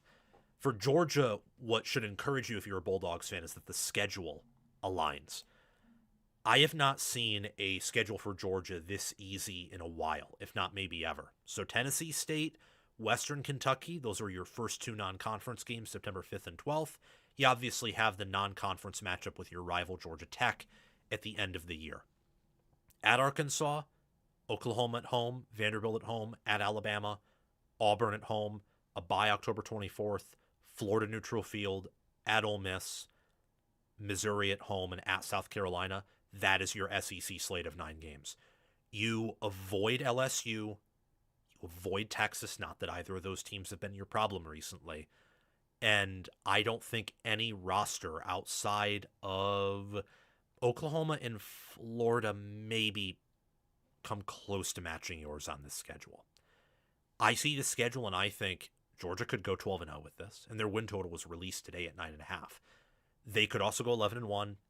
They could go 10-2. We'll talk about it later. I also think they could go 9-3 or even 8-4. There are some issues here, just like Georgia's had over the past 2 years, at least from what I can tell. Now, maybe they'll clean this up. They were a younger team last year. They should be an older team this year, at least a little bit. I know they did lose some key players, some of whom I don't know if they were totally expecting to lose, that declared early for the NFL draft. But winning the SEC, going 12-2, that's a great season. And I still think Kirby Smart is a top 2 coach in America right now.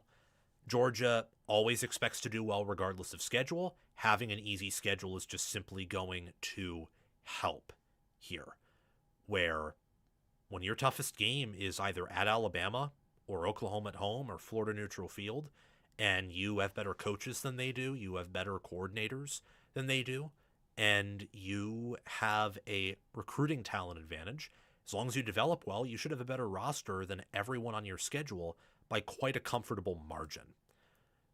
I look at the trend for Georgia entering this year, and sometimes a season's result is built on multiple layers that get stacked on each other year over year over year, and if one layer is imperfect, the whole thing can kind of slide off and you have to restart. That's not Georgia's case. They recruit and develop too well under Kirby Smart. But I think you can see with this 5-year trend that recruiting has, at least as of last year, fallen off a bit. Just a tad bit. There's other graphics that I don't have, but you can look them up, where when you look at how programs retain and develop 5 stars, Georgia and Ohio State are on the lower end of that spectrum, where they do lose a lot of 5 stars, in part because they recruit a lot of them. But Texas and Oregon do a better job than those programs do of holding on to their 5-star talent. Georgia, unlike Ohio State, has never really had a year where they can bring back a lot of NFL-eligible players, probably because they don't have super deep pockets. And you look at the FPI, efficiency, win-loss record, those have kind of fallen off too. I do believe that Georgia, on an average basis, was a better team last year than the year before. But I also believe they didn't have the same ceiling as the year before, where they had more NFL talent on the 2024 team than the 2025 team, but they were injured and banged up a whole lot more, and Stockton wasn't as good of a fit, or Beck wasn't as good of a fit for what Bobo wanted to do in comparison to Stockton's fit. Stockton fits more with Bobo's system and what Kirby Smart wants out of a quarterback than Carson Beck does. And I think you saw some of that at Miami too, where the turnover issues did persist, and Stockton doesn't lose you games. Stockton is solidly reliable. None of Georgia's losses last year were because of him. And I've given Georgia, I think, some heat recently, and that's because the more I researched their roster, the more I submerged myself into researching college football rosters. I am a fan of Kirby Smart. I am a fan of Georgia's roster, but I think it is weaker than a lot of people realize. They were top 10 in FPI, S&P Plus, FEI, efficiency, game control. PFF graded them as a great team, but not an elite team.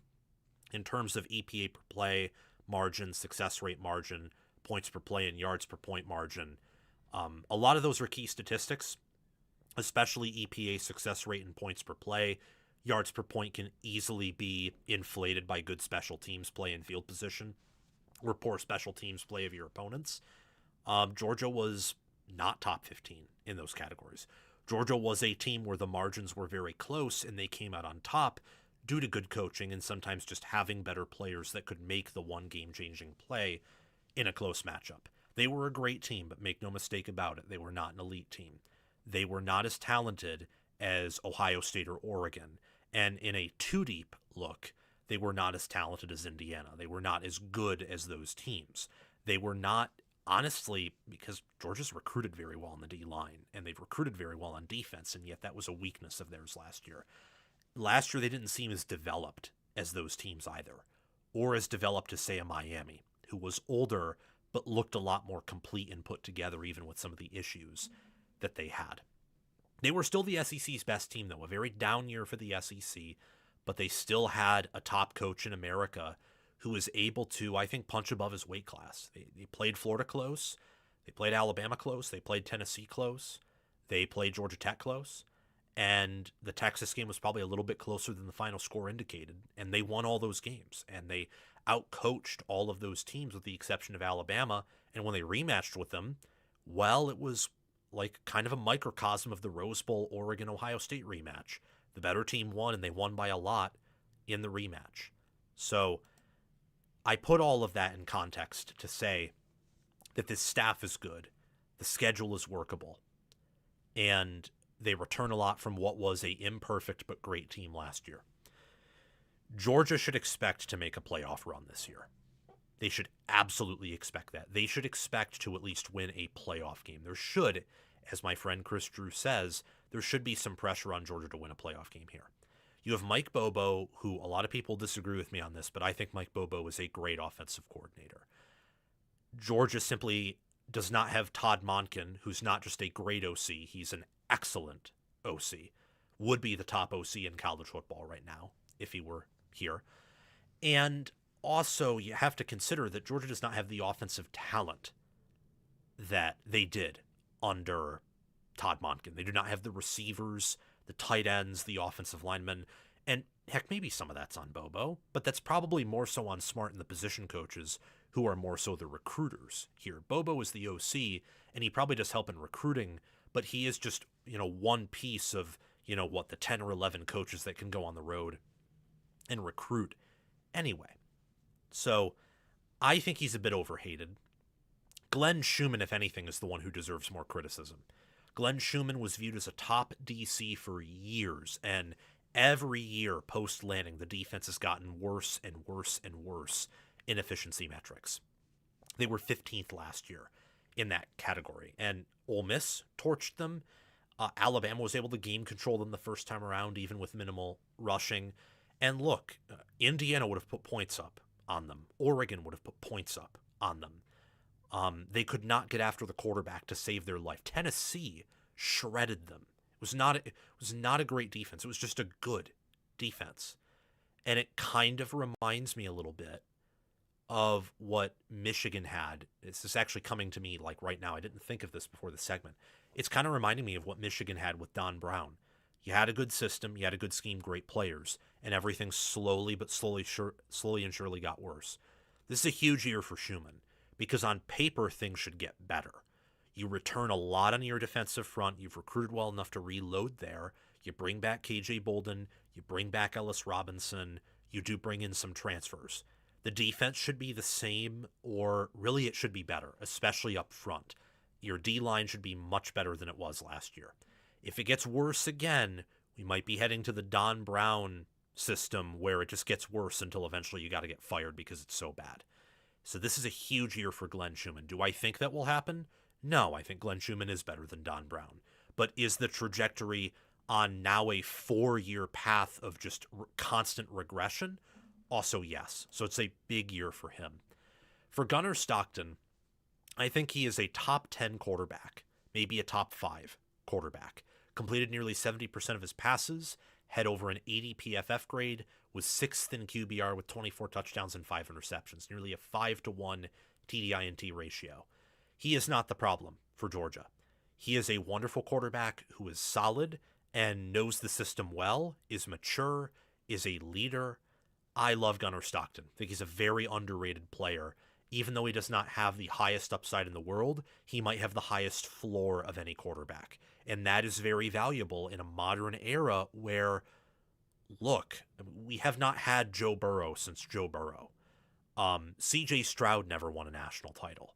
But Stetson Bennett did, and Stockton's better than Bennett. So I strongly believe for Georgia here, they can win a title with Gunnar Stockton. I think what has held them back this year and the year before, when Stockton played a little bit or was the starter, was the defense, the injuries, and in 2024, and probably will be the case this year if they're held back, will be the receiver room. We'll get to that a bit later, though. Raylan Wilson coming back is huge. I remember when Michigan recruited him because I'm a Michigan fan, and I was so excited to have a high upside, great linebacker, and then Georgia poached him away. And now, 6'1", 235, viewed as a future NFL player, 70.6 PFF grade, 2.5 sacks, 21 pressures, 6.5 tackles for loss. Well, he's going to be the leader, along with, I know that Chris Cole, I think it was Chris Cole that got involved in that, another Georgia driving incident, which is just tragic. Depending on what happens with him, I imagine he's still going to play for much of this year, but you never know with some of those cases. They sometimes get weird. He and Chris Cole and Justin Williams and Zayden Walker, linebackers are the quarterback of the defense. They're going to lead that defense, which returns Quintavious Johnson, Gabe Harris, Joseph Jonah Ajanye, returns Jordan Hall, returns Elijah Griffin, who played as a true freshman, and actually played quite well. A sack, forced fumble, 14 solo tackles. And they return, KJ Bolden, Ellis Robinson IV, DeMello Jones, Rasheen Dinkins, who played as a true freshman. This is a defense that actually still has a lot of youth to it, but should still be better than the unit they had last year, and Wilson can be a big part of that improvement. And we were just talking about KJ Bolden. Bolden could be the best safety in all of college football. In fact, let me quickly check my early rankings. Oh, yes, I do have him as the best safety in all of college football. Yeah. With the departure of Caleb Downs, who's from Georgia, went to Alabama, then went to Ohio State. Georgia now is the best safety in America in KJ Bolden. Phenomenal player. Really, for him, it just depends on, who else steps up alongside of him in that defensive backcourt. It's been an issue for Georgia, the DBs, in 2024, more so last year. Can that change this coming season? We'll see. But he has an 85.9 PFF grade, 32 solo tackles, 2 picks, and 5 pass breakups. He's a fantastic player. Other players to look at, Nate Frazier at running back. Frazier's one of the best backs in the country. Chauncey Bowens and Dante Dowdle give Georgia one of the deeper running back rooms in college football. I wouldn't be shocked with a lot of the younger guards they played last year and started for much of the year if they try to move to more of like a bigger run the ball type offensive line and offensive attack, especially with what they have at receiver. Drew Bobo at center is one of the best centers in the country. So him, Frazier, and those two groups can pair up and do great things, especially with Stockton's legs. Defensively, pay attention to Elijah Griffin. He's a freak.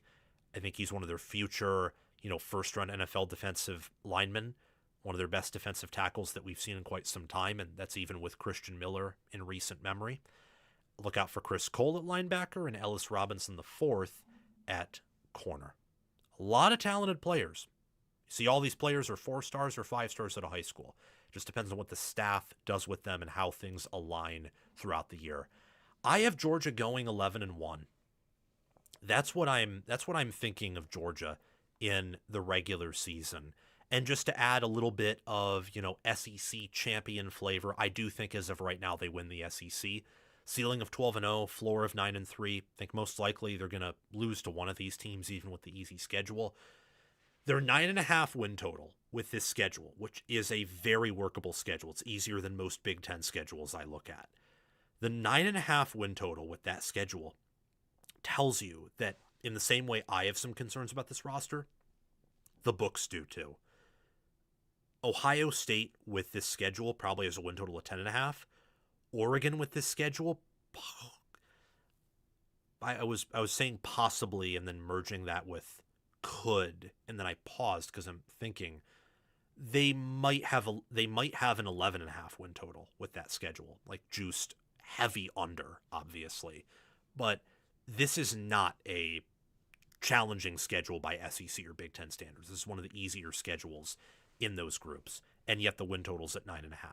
I'm higher than that because I think Smart's in-game coaching is so good that over the past 2 years he's taken a 9-3 or 10-2 team to win, 10 games or 11 games in the regular season and then win the SEC championship game, so he's punched above his weight class.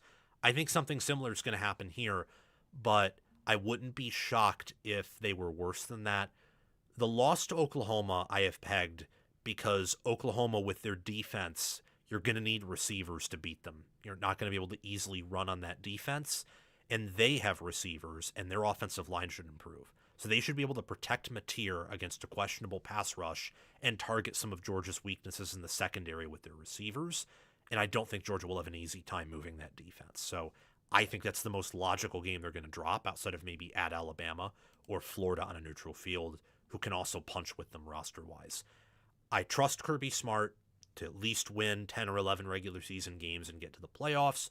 The expectation for Georgia this year should be win a postseason game. And I think Georgia can do that, and depending on the matchup, I might have them doing that. And finally, last but not least among these early in-depth previews, let's talk about Michigan. I do really want to check something there. I imagine... Oh, wow. Michigan ended up beating Ohio State in basketball. I miss that. It's something I sacrifice. It's not really a sacrifice at all. It's just something I miss. Talking about sacrifices, like men and women go die in the military. Like, oh, I sacrifice watching a basketball game. Well, no, I sacrifice my leg to protect you from terrorism threats. Whatever. Talking about I miss some of my basketball things or hobbies to do this, and Ohio State was beating Michigan at one point. Good to see that Michigan won that game, at least for me. If you're an Ohio State fan, your basketball team's hot. I kind of pity you for being so close in basketball a lot of the times and yet so far. But in exchange, you have the most consistent football program in the country. It was not too long ago that Michigan won a national championship. They had a national title caliber staff and went 15-0 and were the best developmental program in the country. Now, after a tumultuous 2.5 years, if maybe you count the postseason of 2023, some of the Stallion stuff, whether Harbaugh's going to stay or go, and Sharon Moore's antics, you have an adult in the room in Kyle Whittingham. You don't have Sharon Moore and co-eds. You have Kyle Whittingham, Jason Beck, and you have Jay Hill. You have a great staff. And I think you have a championship caliber staff again. So what do they have to offer Ann Arbor? And what can they do in year one with what is a bear of a schedule? Let's talk about this. I believe Ohio State, Michigan's biggest rival, and also Michigan is Ohio State's biggest rival. It's the best rivalry in sports. They might feature the two toughest schedules in college football. I firmly believe that Ohio State's is the toughest. I'd probably slide in Northwestern as the second toughest, and Michigan would probably be competing for that third toughest schedule, maybe with a few other teams, but I'd confidently slide them in there. Western Michigan at home September 5th and UTEP at home September 19th in weeks 1 and 3 are your easiest games by a mile. Then outside of those two, you play Oklahoma in week 2, rewinding a bit, on September 12th. Your Big Ten slate is as follows. September 26th, Iowa. October 3rd, Minnesota. You get a bye. Penn State, October 17th. Indiana at home, also October 24th. October 31st, you play at Rutgers. November 7th, you host rival Michigan State. November 14th, you play at Oregon, traveling all the way. Well, it's more like this. All the way out west. Forget that this is mirrored. And then you have to travel back to play UCLA November 21st at home before playing at Ohio State November 28th. Ohio State, Oregon, Indiana, and maybe Oklahoma, maybe Penn State, maybe Iowa, could be top 10 teams. I think Ohio State, Oregon, Indiana are solidly top 5, And I do strongly believe that Oklahoma's top 10, Iowa's top 15, and Penn State, I would say, is definitely top 20 or top 25. And who knows? I mean, one of Minnesota or UCLA that returns a lot, and they have a lot of good players, not really any great players, but a lot of good players. If the stars align, they could also be top 25 teams. So this is a murderer's row of a schedule. Michigan could be a top 10 caliber team with 4 losses here. So what can this staff do? Are they going to be stuck at 9 or 8 wins? I mean, what do they do in the portal? How good do I think the staff is? How good do you think the staff is? Let me know down below, because I'm very high on the staff, and I have a feeling that most people watching this won't be as high on this staff as I am. And what do you think of the big games? 2 of them are on the road in Oregon and Ohio State, and then you got Indiana at home. Is Michigan likely to beat any of those teams? Are they capable of beating any of them? A lot of questions with Michigan. A lot of questions. And even with the down years in 2024 and 2025, they have a 57-12 record since 2021. That's how good this program's been. I mean, they had a guy who couldn't keep his hands out of his pants as the head coach, and they won 17 games and only lost 8. They won almost 70% of their games with an absolute moron leading the program, who didn't know what he was doing, who's being blackmailed by his players, who thought that Wink Martindale was an elite DC, who didn't let Chip Lindsey run his offense, the guy who thought that Alex Orji and Davis Warren could be top 25 quarterbacks. And yet Michigan still recruited well. They brought in good players. They had some good games. They had some big wins, like against Ohio State and Alabama in 2024. And they had some good performances against good teams, like against Washington last year, I would say. So things for Michigan have been bad the past 2 years, but they've only been bad by the standard that Michigan is a blue blood program and one of the better programs historically in college football. And even now, they're not one of the great ones, but they're one of the better ones, because most teams would envy 8-4 and 9-4 back to back in the Big Ten as down years. They would envy that, along with the talent that Michigan has. But those, green, red, and yellow lines that you see, the wins and losses going down, the FPI efficiency and scores going down, the quality of film that you watch. When you watch Michigan, do you think, wow, that's a good team, that's admirable? Or do you think, oh, that's kind of ugly? Those things need to change. And I have absolute faith and confidence that this staff will. Michigan's biggest disadvantage here is not their staff. It is what their roster actually is. Is it the top 10 roster with top 5 upside that the recruiting rankings would tell you? Has bad development with those classes ruined some of that potential and lowered the floor? What is Michigan's roster? That is one of the biggest questions in the Big Ten this coming season. With Ohio State, Oregon, and Indiana, with all of their faults, and no program is perfect, but those 3 are probably the closest to being the perfect program, we know they have top 5 coaches. We know they also probably have top 5 rosters once you factor in development and scouting. I know recruiting will never tell you Indiana has that, but last year their 2 deep was top 5. Like, they had several NFL players. They had some freaks. They were old. They had the best quarterback by quite a bit at the end of the year, and they had the best staff that put them in a position to win and the best scheme. We know those top teams in the Big Ten have this elite combination that guarantees them a very high floor and a very high ceiling. With Michigan, I think we know they have the staff of those 3. But what about the roster? And since it is year 1, it will take time for the development and the schematics and the knowledge and the culture to seep in and to set, as it takes concrete time to set. But college football concrete and the foundation of a program takes a longer time to pour and set than it does for a house, or than like actual concrete takes in real life, obviously. Michigan last year was just a good team that at times looks like it could be great, but never was consistent enough or never broke through to be proclaimed as great. They lost to everyone who was better than them and beat everyone who was worse than them. So Oklahoma, USC, Ohio State, and Texas were better. Everyone else on that schedule was worse. So they beat Washington, who was a pretty good team, but worse than Michigan. Some metrics would actually disagree and say they were better at the end of the year, but I would argue that probably had a lot to do with Michigan losing to Texas by double digits and Washington hanging 40 on Boise State and getting the bonuses from winning a game by 40, which metrics will always reward you for. Michigan was more talented than Washington by quite a bit last year. They just had inferior coaching. So Michigan returns much of this roster. They do lose some players, especially on the defensive line and linebacker, to the portal or to the professional leagues, and they do lose Justice Haynes to Georgia Tech. But they return the quarterback, the receivers, the O-line, the DBs, and they do bring in transfers in some of the areas where they lost talent.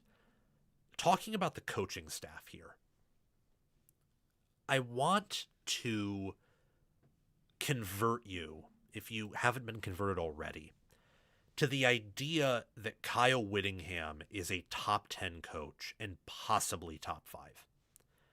Why would I say that? Well, when you are a top 10 team in FPI and efficiency and S&P Plus and FEI, and you have an offense that is top 5 in a variety of categories, and you bring over BYU's defensive coordinator who commanded the better side of the football on a team that was 12-2 and then 11-1 the year before, I think you've assembled quite a staff. And to have that caliber of team at Utah with a roster that is not top 30 in recruiting rankings, that is closer to Indiana's than it is closer to Ohio State's, or even closer to Indiana's than it is closer to Michigan's, and you develop elite offensive tackles, you start recruiting at a top 25 level at Utah, and your recruiting actually improves, even though you're entering a new era that in theory should hurt a program like yours, and you're beating all the teams you should beat, you're able to have comebacks when things don't go your way, you find ways to win, and you compete with the better teams in your league, BYU and Texas Tech, who, let's face it, Tech is way more money than you, and BYU now, even if they didn't even a year or two ago, has way more money than you do. That's admirable. And Whittingham has a consistent track record of success where he's won 2 Pac-12 titles. He's played in the Rose Bowl multiple times. In the Mountain West, he had an undefeated year where analytics selected him the national champion, him in Utah, the national champion. That was forever ago. I'm not factoring that in here. I'm saying that he is like Kirk Ferentz at Iowa, except he's won championships and done a better job recently competing with the top-end teams. So Kirk Ferentz is one of the better head coaches in America. People don't realize what it takes to win at Iowa. So combining, Whittingham with the staff he's bringing, Beck's at elite turnarounds at New Mexico and Utah offensively. Hill helped BYU turn around their defense. Look, Michigan's not in the same situation Ohio State, Indiana, or Oregon are, and I'm not going to pretend they are. But if there is a group of coaches who can get them on track to maybe being close, why not these 3? Like, what stands against that? What does? What would be a definitively better coaching trio than this? There's probably only a handful of answers, like maybe 5 answers that would be better than this based on their recent track record. Bryce Underwood's the ultimate key here, though. If, say, he doesn't translate and he was overrated out of high school and his talent isn't what, people thought or think it is, or he just doesn't fit for whatever reason, your ceiling is going to be capped and your floor is going to be much lower. Just everything's going to be worse.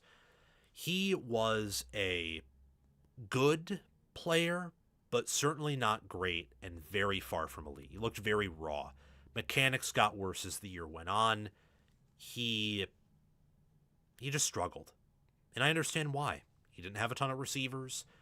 The coaching staff was very inconsistent, obviously. And he was a true freshman. And he had to play some defenses like Oklahoma's and Ohio State's that were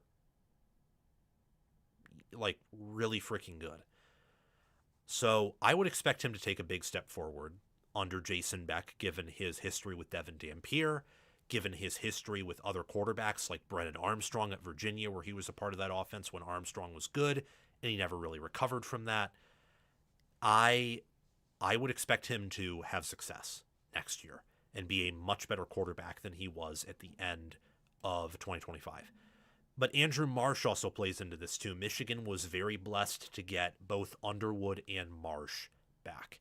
Marsh was probably a better true freshman than Underwood was last year. Didn't have the same upside, but played better at receiver than Underwood did at quarterback. 4 touchdowns, 651 receiving yards, 45 receptions. I remember that Ohio State game where he was getting open against Ohio State's DBs, but Underwood was so scared and so timid that he never had the confidence to really throw his direction.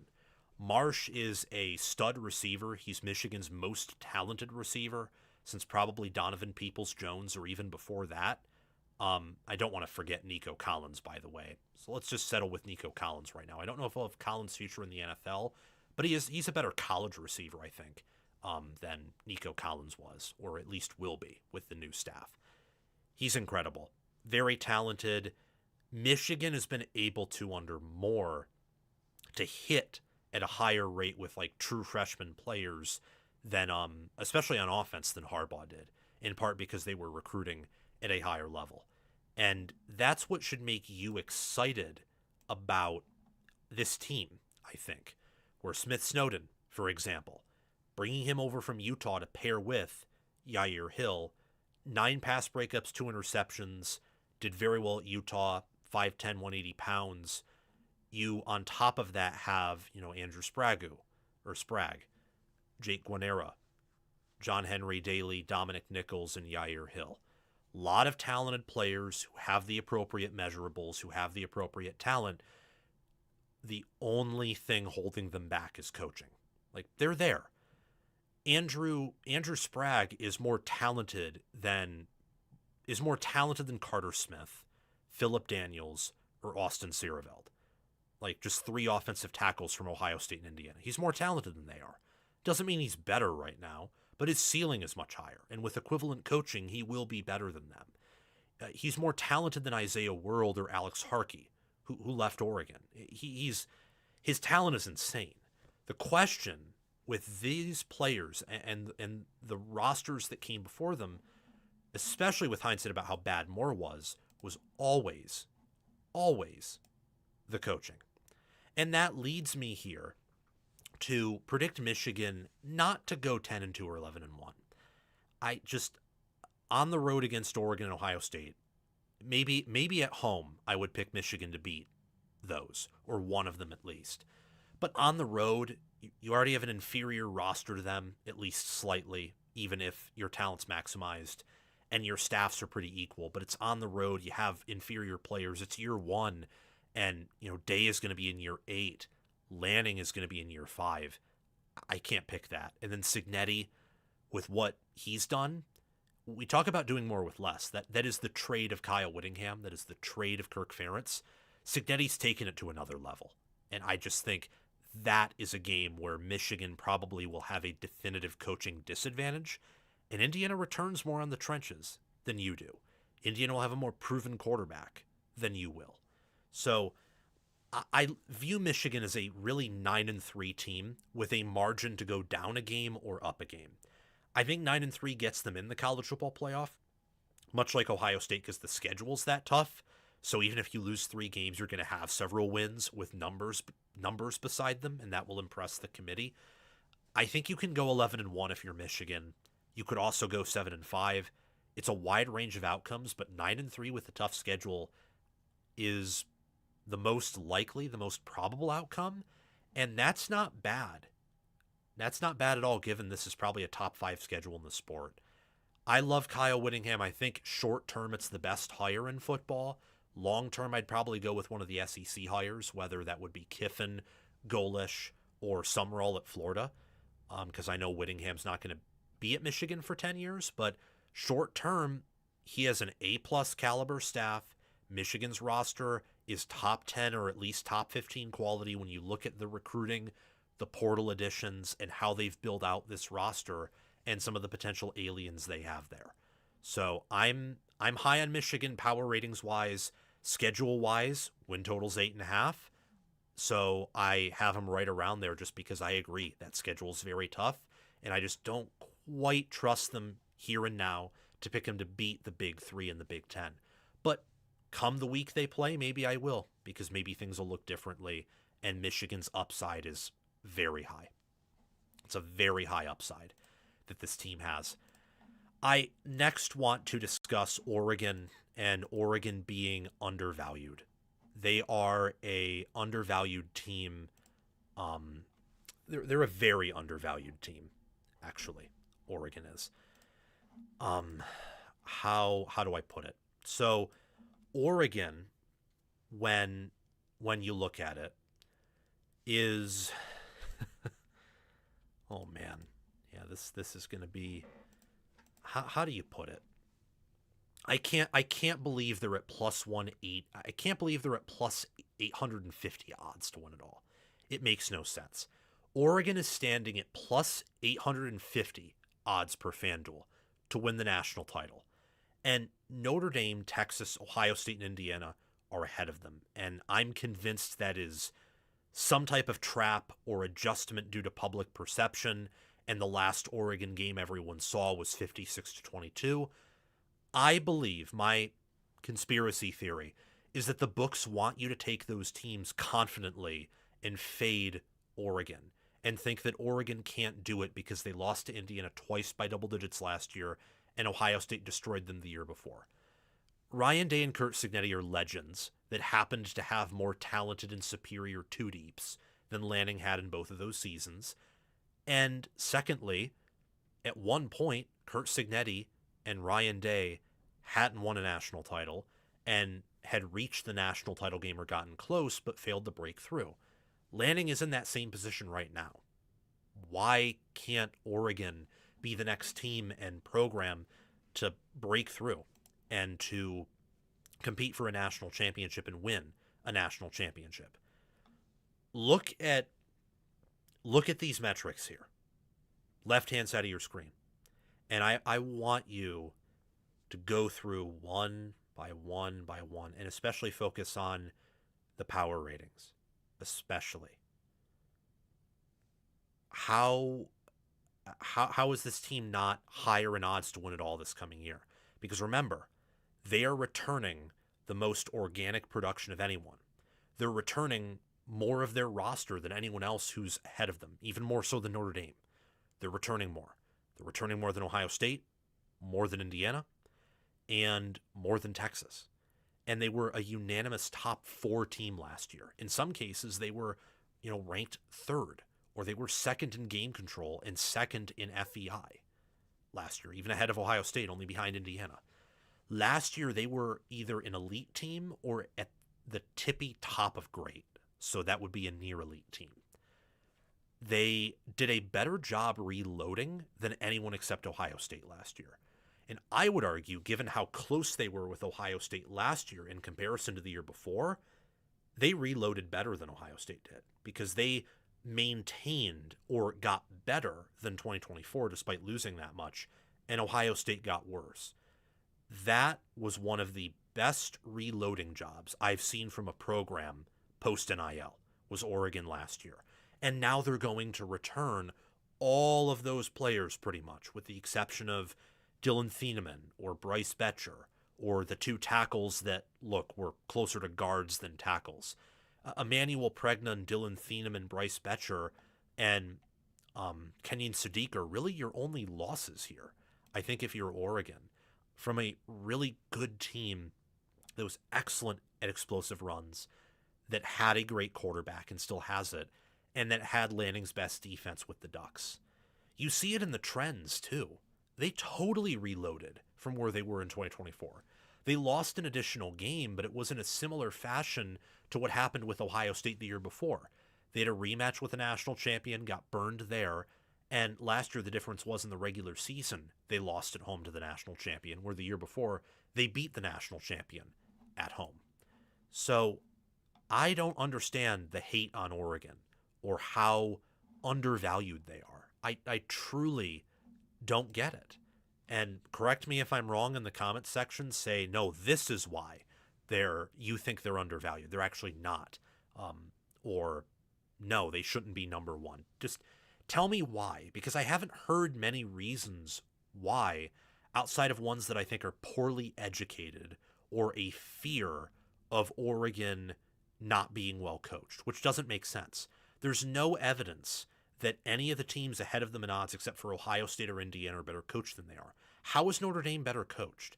We watched Marcus Freeman and Chris Ash lose their minds last year against Miami and A&M's offenses, who were not wonderful units, for context.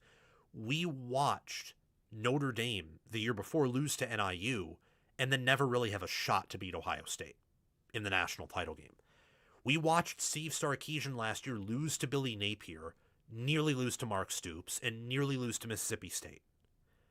And we watched him outgain Ryan Day in Ohio State by 100 yards and lose because they had some of the worst fourth down calls that I've ever seen, and reads off of those calls. And then we watched in the prior year lose to Kirby Smart with an inferior roster. There's no indication that Oregon is worse in terms of coaching and roster than Texas or Notre Dame. There is an indication that they're better because they were a better team than both last year. Unlike Notre Dame, they played real top 10 and top 5 competition. Notre Dame never played that. And unlike Texas, who lost to inferior competition repeatedly and had some blunders of games, Oregon didn't have that. The closest game they had to a blunder was against Iowa on the road, who beat Vanderbilt and was a top 15, top 20 team in metrics, and that's a historically hard place to play. Their recruiting continues to be at the top. Their development and their efficiency continues to be high.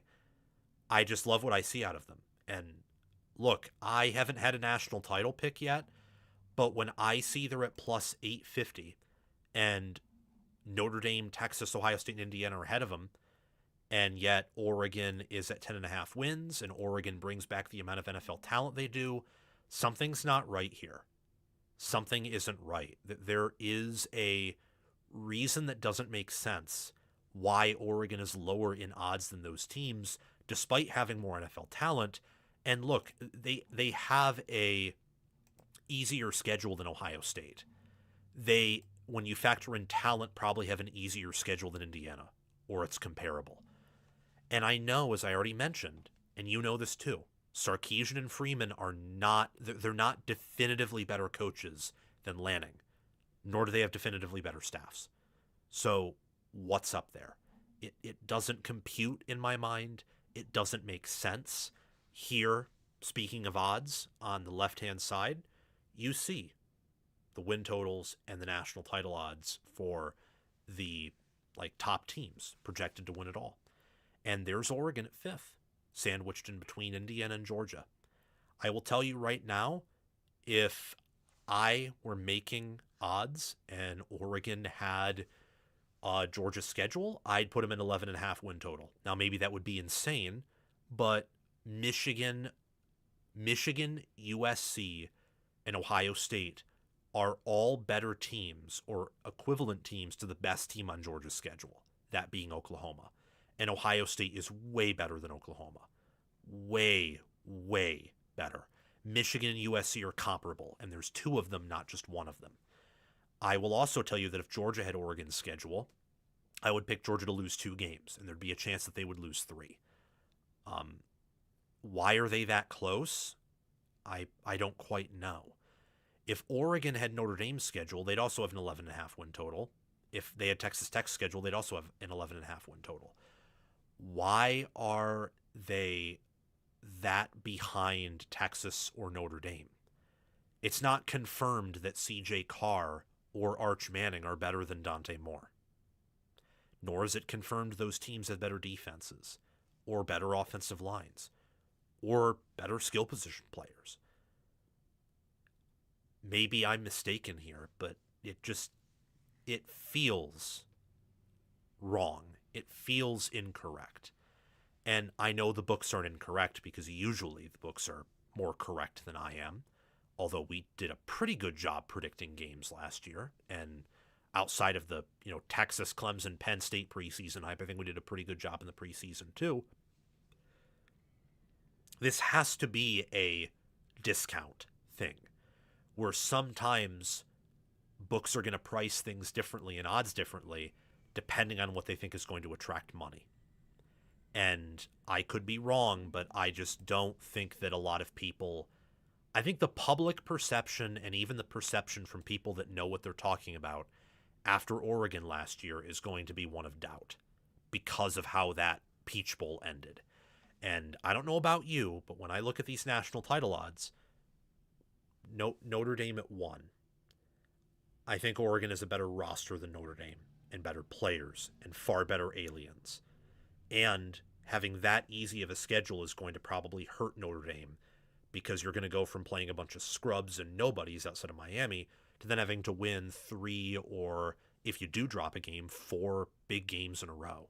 I think Oregon has a better roster than Ohio State. I think they have a better roster than Texas. Better than Indiana. Yeah. Now, are they as well coached as Ohio State or Indiana? I'd probably say no, but they have a better roster. And then they have a better roster than everyone below them by quite a bit, I would say. So how is Oregon so undervalued? I think that is a huge question right now in the preseason. Maybe I'm missing something, but I don't think I am. I've done a lot of research already. I'm going to do a whole nother large round of research in May, post-spring, and I have found, and I will continue to expect to find, that Oregon has the best roster in college football, and the best roster in college football with a top 5 head coach in Dan Lanning should not be 5th in odds to win the title. Like, for one of Texas, Notre Dame, Indiana, and Ohio State, and probably, honestly, 2 or 3 of them, they should leapfrog them in odds. That is an incorrect placement. Oregon is undervalued. I rest my case. You can debate with me all you want, but you will lose because no one except for maybe Indiana returns a D-line that good. No one except for maybe Notre Dame or maybe like Indiana or Michigan if they hit on their portal additions, or Texas if Texas hits on their recruiting, has the corners that Oregon has. No one has the track record of reloading on the O-line like Oregon has under Alik Terry. No one has the depth and diversity at receiver and speed that they do amongst like 4 or 5 receivers, and very few of a quarterback like Dante Moore. Don't fade Oregon because you've seen them get depantsed in big games. We've seen Kirby Smart, and we've seen Ryan Day, we've seen Curt Cignetti lose big in big games as well. It happens. It's a part of the sport of college football where one play scores 7. And then a pick 6 after that, after you kick it off to your opponent, can score you 14. And the game is already out of hand. So just be patient. Understand that, things change. Now I want to discuss Ohio State and a bit of their coaching staff. Speaking of a team that is one of the few that's better coached than Oregon, did you know that Ohio State's coordinators were once NFL head coaches and successful NFL coordinators, especially Matt Patricia? On top of that, Matt Patricia has now commanded a number 1 overall defense in both college football and the NFL. When you look at Day's track record of hiring coordinators and his impressive winning percentage overall and against the FPI top 10, I think it's safe to say that Ohio State's coaching staff improved from where it was a year ago. Now, it's going to be hard to have a better developer on the staff than Brian Hartline. So from a recruiting and maybe player development standpoint, Ohio State probably regressed. But I want to focus on coaching as game planning and putting your roster in the best possible position to win, because that is something Ohio State was not very good at last year.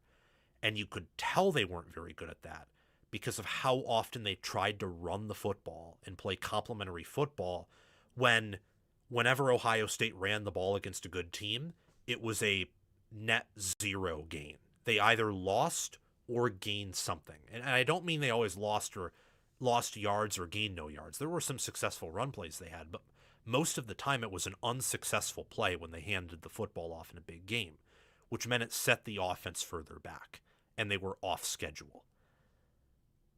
That is a variety of things. It factors in with how you scheme the offensive line, how you scheme blocking, the formations you use, the matchups you use, things that are well above my pay grade. But there was enough wrong and enough people that are far more knowledgeable about football than I am, about the schematics, about the formations, about how you match those things against your opponents to maximize the chance a play can be successful. They were showing me enough errors and informing me why those were errors for me to know that Ohio State was not putting their players in the best position to win, especially on the offensive line and offensive side of the ball. Whether it was they weren't teaching them properly or they weren't executing properly on their own, the staff wasn't executing properly, they weren't making the correct play call, adjustments came too little too late. Like the Indiana game and the Miami game, they made good adjustments to start moving the football, but only after halftime. They made good halftime adjustments against Miami. They made a good fourth quarter adjustment against Indiana. But it was too little, it was too late, and too little too late, plus an offensive line that has a very low ceiling, and last year also had a very low floor, basically kneecapped them. They couldn't run the ball against Indiana. They could only run the ball against Miami because Miami likes to use wide technique and tee off. They don't really care about stopping the run. They trust their safeties or linebackers to do that. They just want to get to the QB. And you end up with an unbalanced offense that is not putting its players in the best position to win. And as much as I do think that in the past and entering last year, a lot of Buckeye people overvalued Luke Montgomery, Austin Sierreveld, and Carson Hinsman to death, a lot of that probably has less to do with their natural talent and what the offensive staff was doing to put them in a position to win, or lack thereof. Arthur Smith, I think, is a floor raiser. I do not think he is a ceiling raiser. But I also think that Ohio State last year needed a floor raiser because they already had high ceiling players at receiver like Carnell Tate and Jeremiah Smith, and a quarterback in Julian Sayin who naturally has a very high floor and at least a high enough ceiling to make things happen and connect with his athletes. Bo Jackson is also a future NFL running back. And Max Clare is going to be an NFL tight end. Will Kazmarek could have a future as an NFL tight end as a blocker. That's why he's going to get drafted or at least sign with someone in camp. So with that in mind, I just think that it is very important to recognize that these things do matter. That Brian Hartline leaving for USF, you'll see a downgrade at receiver. But then Arthur Smith coming in, you'll probably see the offensive roster be utilized better than it has been. And if Ohio State's defense reloads enough, that can be the difference between a team that underachieved relative to talent versus achieved relative to talent or achieved over the talent they have. Ryan Day is a top 3 head coach in college football right now. Right now, I would say it's him and Curt Cignetti that are in a tier of their own in terms of roster construction. Probably put Lanning up there too. Kirby Smart's had some issues with that. But Lanning hasn't won a title like Day and Cignetti have. His time is coming. But right now, Day and Cignetti have won a title in the past 2 years. Day constructed the most talented roster in back-to-back seasons. In 2023, it was second only to Michigan's. In 2022, it was second to Georgia's. Or if they were healthy, it may have been more talented than Georgia's. He is an apex roster constructor. What he needs are coaches that can develop positions that are a little bit weaker than the others or hide them to bring them up to speed so that they can have a complete team. Patricia is wonderful as a DC. He's a top 5 DC. I have no doubts about him. Do you pay a DC nearly $4 million? It's probably overvalued. That's probably, in theory, too much money. But if he's tempted to go to the NFL, and I imagine he got offers for sure, you overpay to keep a coach like him. Like with Indiana, you overpay to keep Bryant Haynes. You overpay if you're Michigan to keep Jesse Minter. You overpay to keep a ace head coach like Ryan Day is. So doing that with Patricia was the correct move. And then Arthur Smith not being a coach who's going to go and recruit and just be someone who's in the lab or in the building working, scheming, planning. I think that is I'm going to say good hire. Not going to say wonderful, not going to say elite. There are people who are talking about Arthur Smith like he is the offensive version of Patricia, and his NFL success does not back that up. Patricia was a elite NFL defensive coordinator. I questioned early on how that could translate to college in year one. I became more optimistic throughout the preseason, and then within the first 3 weeks, I realized, okay, yeah, this is a perfect fit.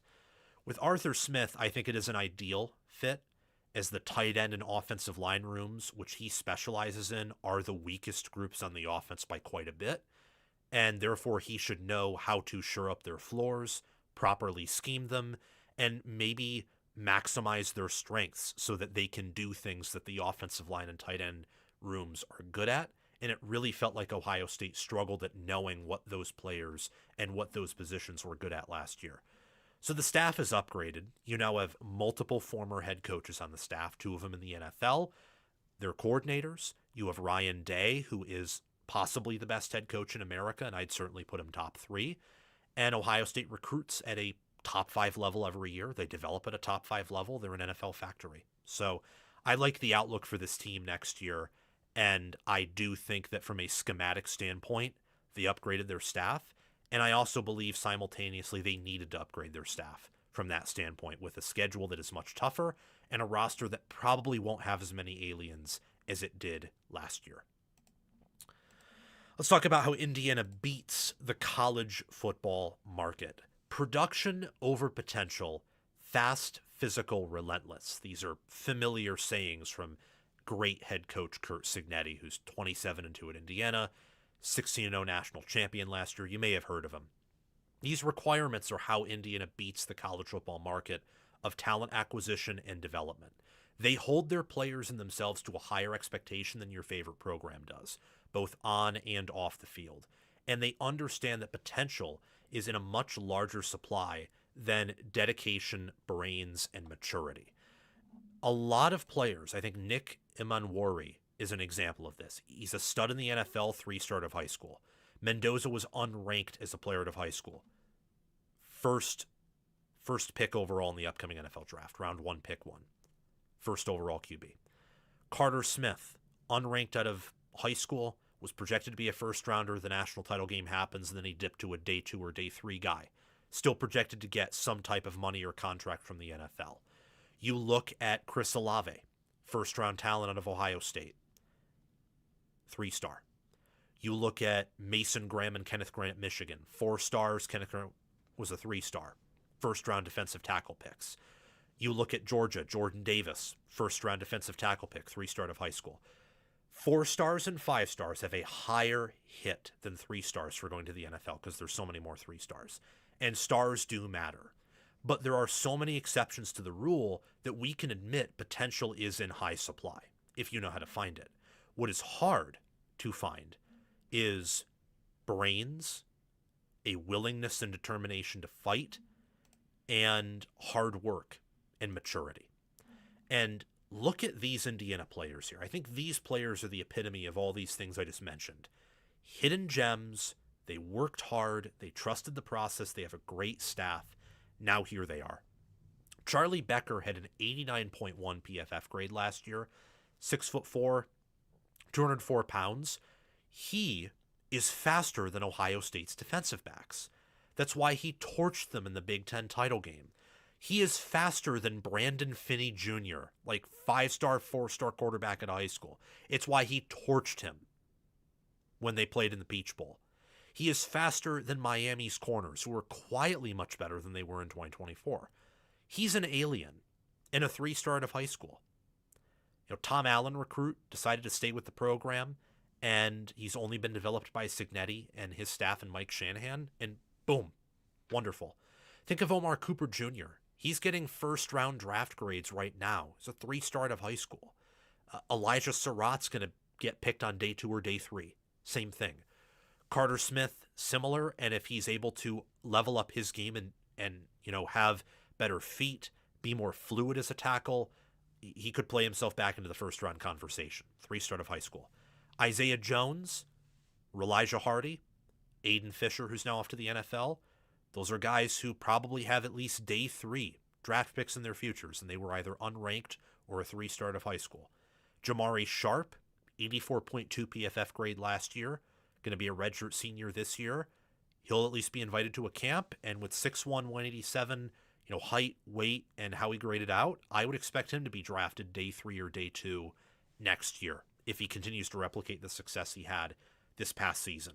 They just beat the market on these players. And if you're Georgia or Ohio State or even Oregon, Texas, I would say especially too, because they missed the playoffs entirely and kind of sucked in comparison to those 3 teams, you have to be kicking yourself because Indiana looked better than you and probably had a better 2-deep roster than all of you except for maybe Ohio State, who had more talent in the 2-deep, but Indiana was still more complete then, and they beat most of you, and they didn't beat Georgia and Texas because Georgia and Texas lost to teams that eventually lost either to Indiana or lost to teams that lost to Indiana. So it's just kind of insane how they've been able to beat the market and have such a high hit rate. Some may say it's unsustainable, but the amount of these players they've hit with should tell you it probably is sustainable, or at least somewhat sustainable. They've found a way to incubate 3 stars or unranked players and occasionally rejected 4 stars or some 2 stars. And they do take more time to translate than a 4-star or 5-star who's ready for college, but after a year, they can be just as effective. So when I look at Indiana, I think of scouting, development, toughness, and relentlessness. I don't think of that 4-letter combination for probably any other program in college football. They all have aspects, the top ones do, but they do not have that same combination that Indiana does. Indiana, for example, with Tyreek Tucker, unranked player out of high school, goes to James Madison, gets developed, is going to be a 5th-year player at Indiana this year. 78 PFF grade, 38 tackles, 30 pressures, 6 sacks, 6 foot, and he had a day 2 or day 3 draft grade. Decides to come back to probably solidify a day 2 pick. He's crazy. There is not a player that has had more of an impact outside of maybe Aiden Fisher in the middle of the field in recent memory than Tyreek Tucker has. And he's not Jordan Davis, and he's not Jalen Carter. He's not Mason Graham, but in terms of like raw talent, but they've developed him to get close to that. And that should scare teams that aren't Indiana, where if they can make Tyreek Tucker an NFL player, if they can make Michael Kamara an NFL player, what happens if, say, Indiana gets DJ Jacobs? Say, for whatever reason, an alternate universe, this probably won't happen, but say he flips from Ohio State to Indiana. In what world, assuming there is translation, does DJ Jacobs not become Chase Young and isn't the best D-end for 2 out of his 3 years or 3 out of his 3 years with Indiana? In what universe does that not happen? We have a 2-year sample size. And it's not just a 2-year sample size, it's a 2-year sample size with multiple samples at each position of Indiana playing well, of them playing together, of them following the process, and of the coaching staff getting these players to join the roster, even when other top rosters don't want them. For example, I was talking with a close friend of the channel, Bald Father Betts. We text a lot, and he's actually helped me a lot with the channel. Same with most people I refer to my friend, like Chris Drew. They've all helped my channel. They've helped me formulate my college football ideology or philosophy. And he was telling me that Indiana did a really good job in the portal, but they only had maybe a handful of players that Ohio State or Texas wanted. And I kind of think in hindsight that, like, yes, that's true. And yes, that means Indiana doesn't have the depth of those teams, especially when you look at a 3-deep or 4-deep. But I also kind of chuckle at the same time where if Indiana is going after a guy and you're Ohio State or Texas, why wouldn't you want them? Texas could have used a Joe Brunner. Ohio State could have used a Joe Brunner instead of hoping that one of Jake Cook or Gabe Van Sickle or Josh Padilla magically pans out to fill in at right guard. They could have used that. What about at defensive tackle? Texas could have used Joe Hagel in the two deep. Ohio State could have used a player like that in the two deep, at least. Indiana has had such a great track record with these players that we should start taking the ones they add at face value as probably great players, with some exceptions, of course, because even the best staff can't get every player to pan out.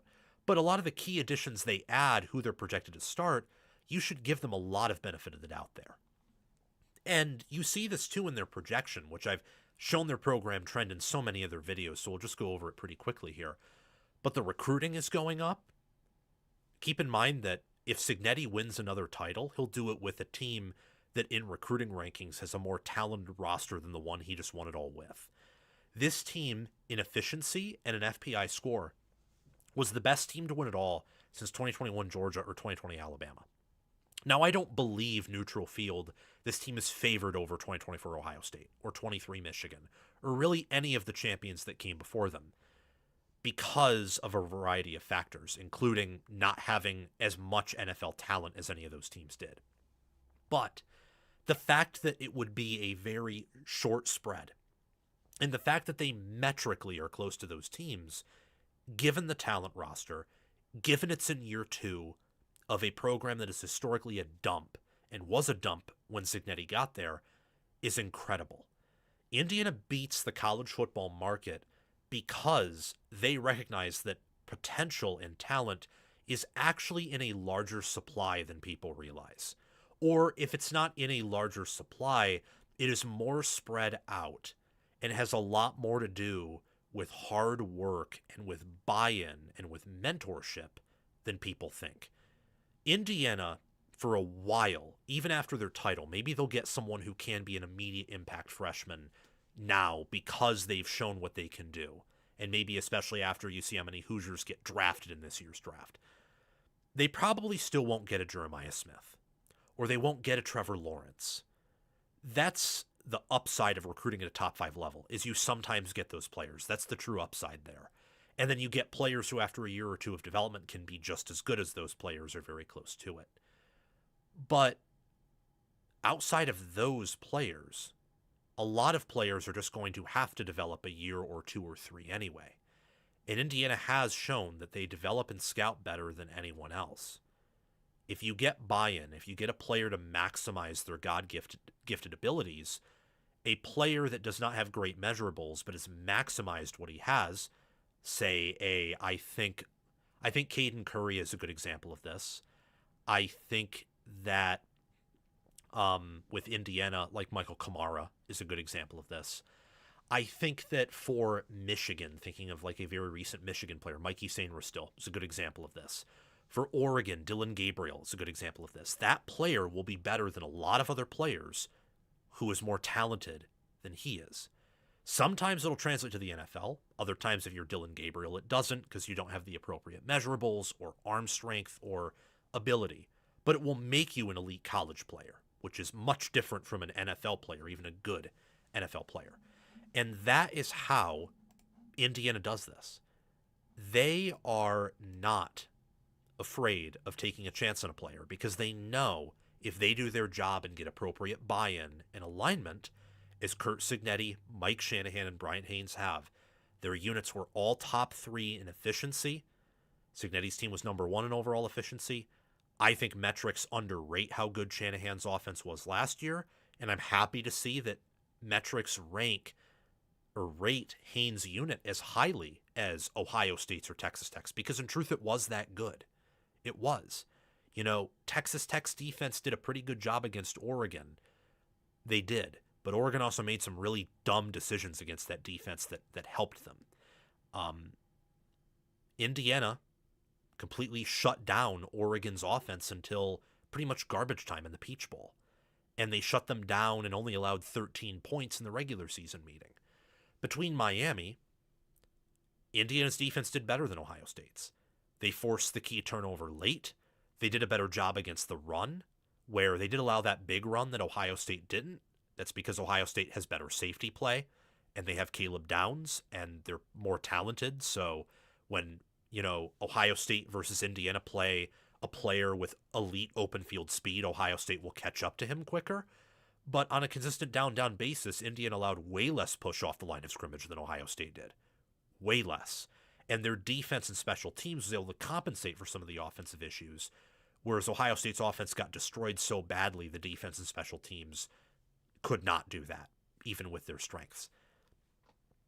And when I'm saying all these things, you have to keep in mind, they had the 72nd most talented roster per the recruiting services. And there Indiana is. They go 16-0. They win it all. They have plenty of elite players. Elite college players. Some of them will be elite in the NFL. Let's talk about some key players entering this year who I think were examples of Indiana beating the market. Tobi Osunsanmi, 4 sacks, 14 pressures, 6 tackles for loss, a 67.7 PFF grade. They brought him in from Kansas State. He got injured last year, 6'3", 250 pounds. Indiana doesn't have a lot of defensive ends that are taller than 6'1 or 6'2. And now they're going to have a guy who's a little bit taller, rated highly out of high school, was productive at Kansas State, in a defensive system and a developmental system that is not nearly as good as Indiana's. And then you got A.J. Harris, who was elite at Penn State in 2024, kind of sucked last year, if we're being honest, kind of stank. But is also going to have better development, is going to have a better culture, and was a projected first-round corner entering this year. Probably now would get drafted day 3 or maybe undrafted period. Let's see what Indiana can do with him. But given Indiana's history, why wouldn't they make him a first-round caliber cornerback again? Why wouldn't they do that? I mean, he was phenomenal in 2024, has all the talent in the world, and I think a lot of Penn State's issues last year had to do with James Franklin being maybe the most overrated coach in recent memory.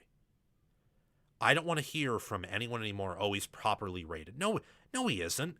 He's had more bad losses over the past 5 years by a mile than big wins.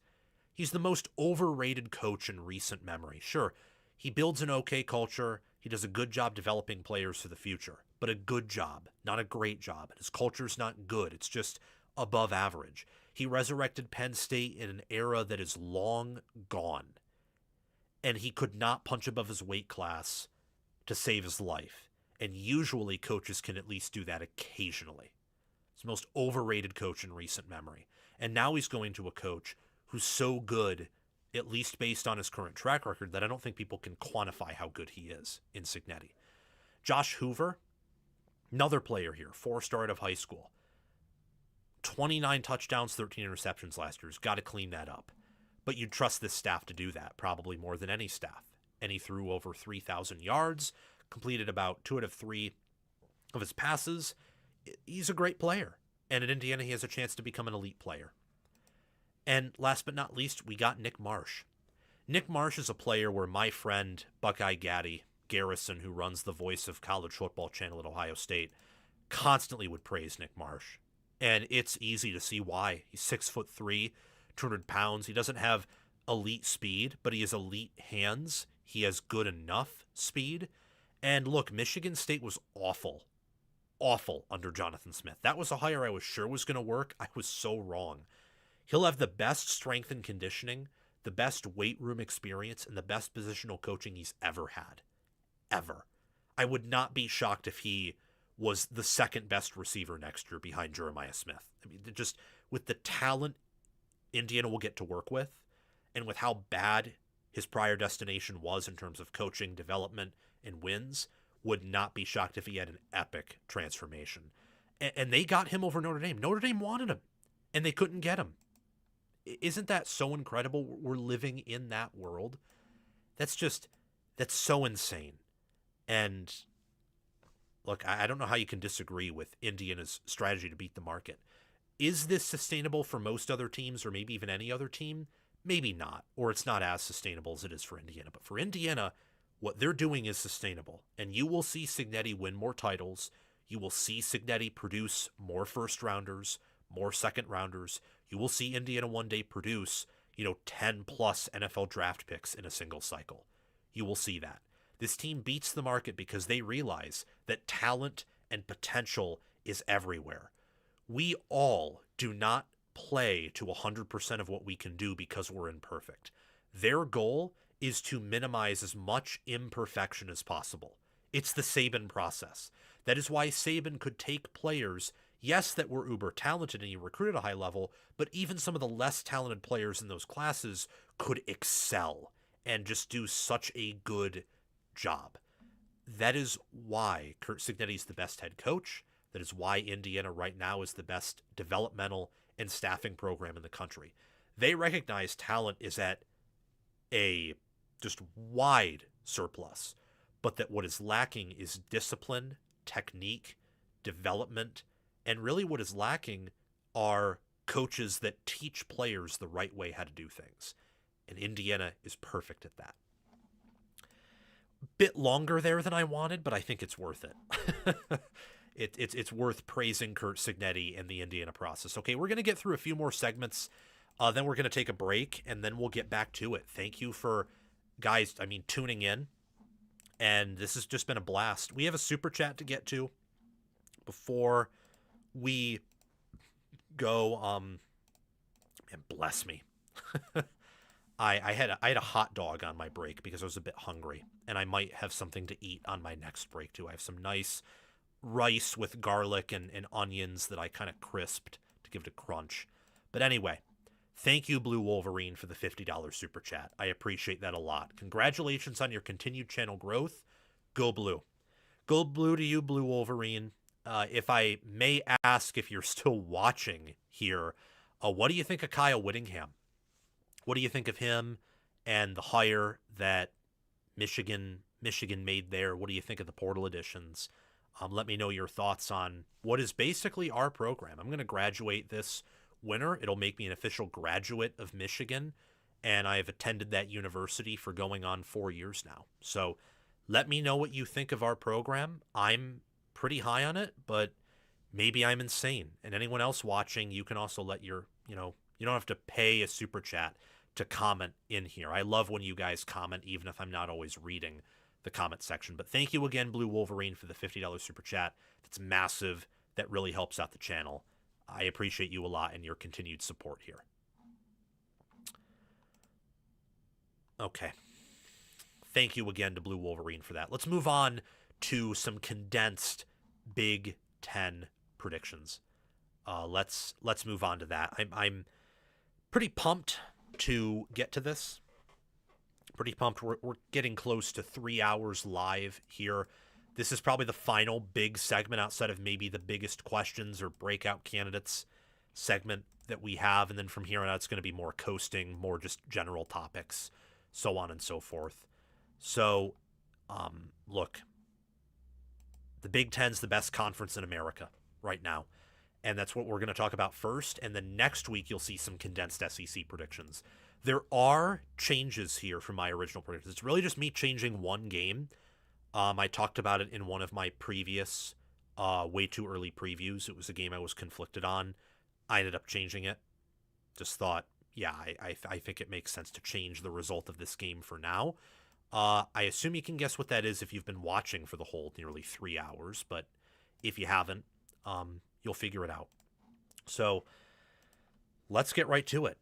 Who hoists the Big Ten trophy this December? Does Indiana repeat as Big Ten champions? Do they repeat as national champions? Or can Oregon win both the national title and the Big Ten title? Will Ohio State win its first Big Ten title since 2020? Will they win, the question we just asked with Oregon, will they win the Big Ten and national title in the same season? Can Michigan get back to its 2021-2023-esque run where maybe they don't win the Big Ten, or they do, but they're finally at the top of the conference again? We'll be discussing my record predictions, ceilings, floors, and a little bit of my specific thoughts on each team in this video. Make sure to like, make sure to subscribe, make sure to let me know what your Big Ten predictions are down in the comment section below. Let's get to it. So, first and foremost, oh my gosh, I messed up. How did I mess up? I actually, okay.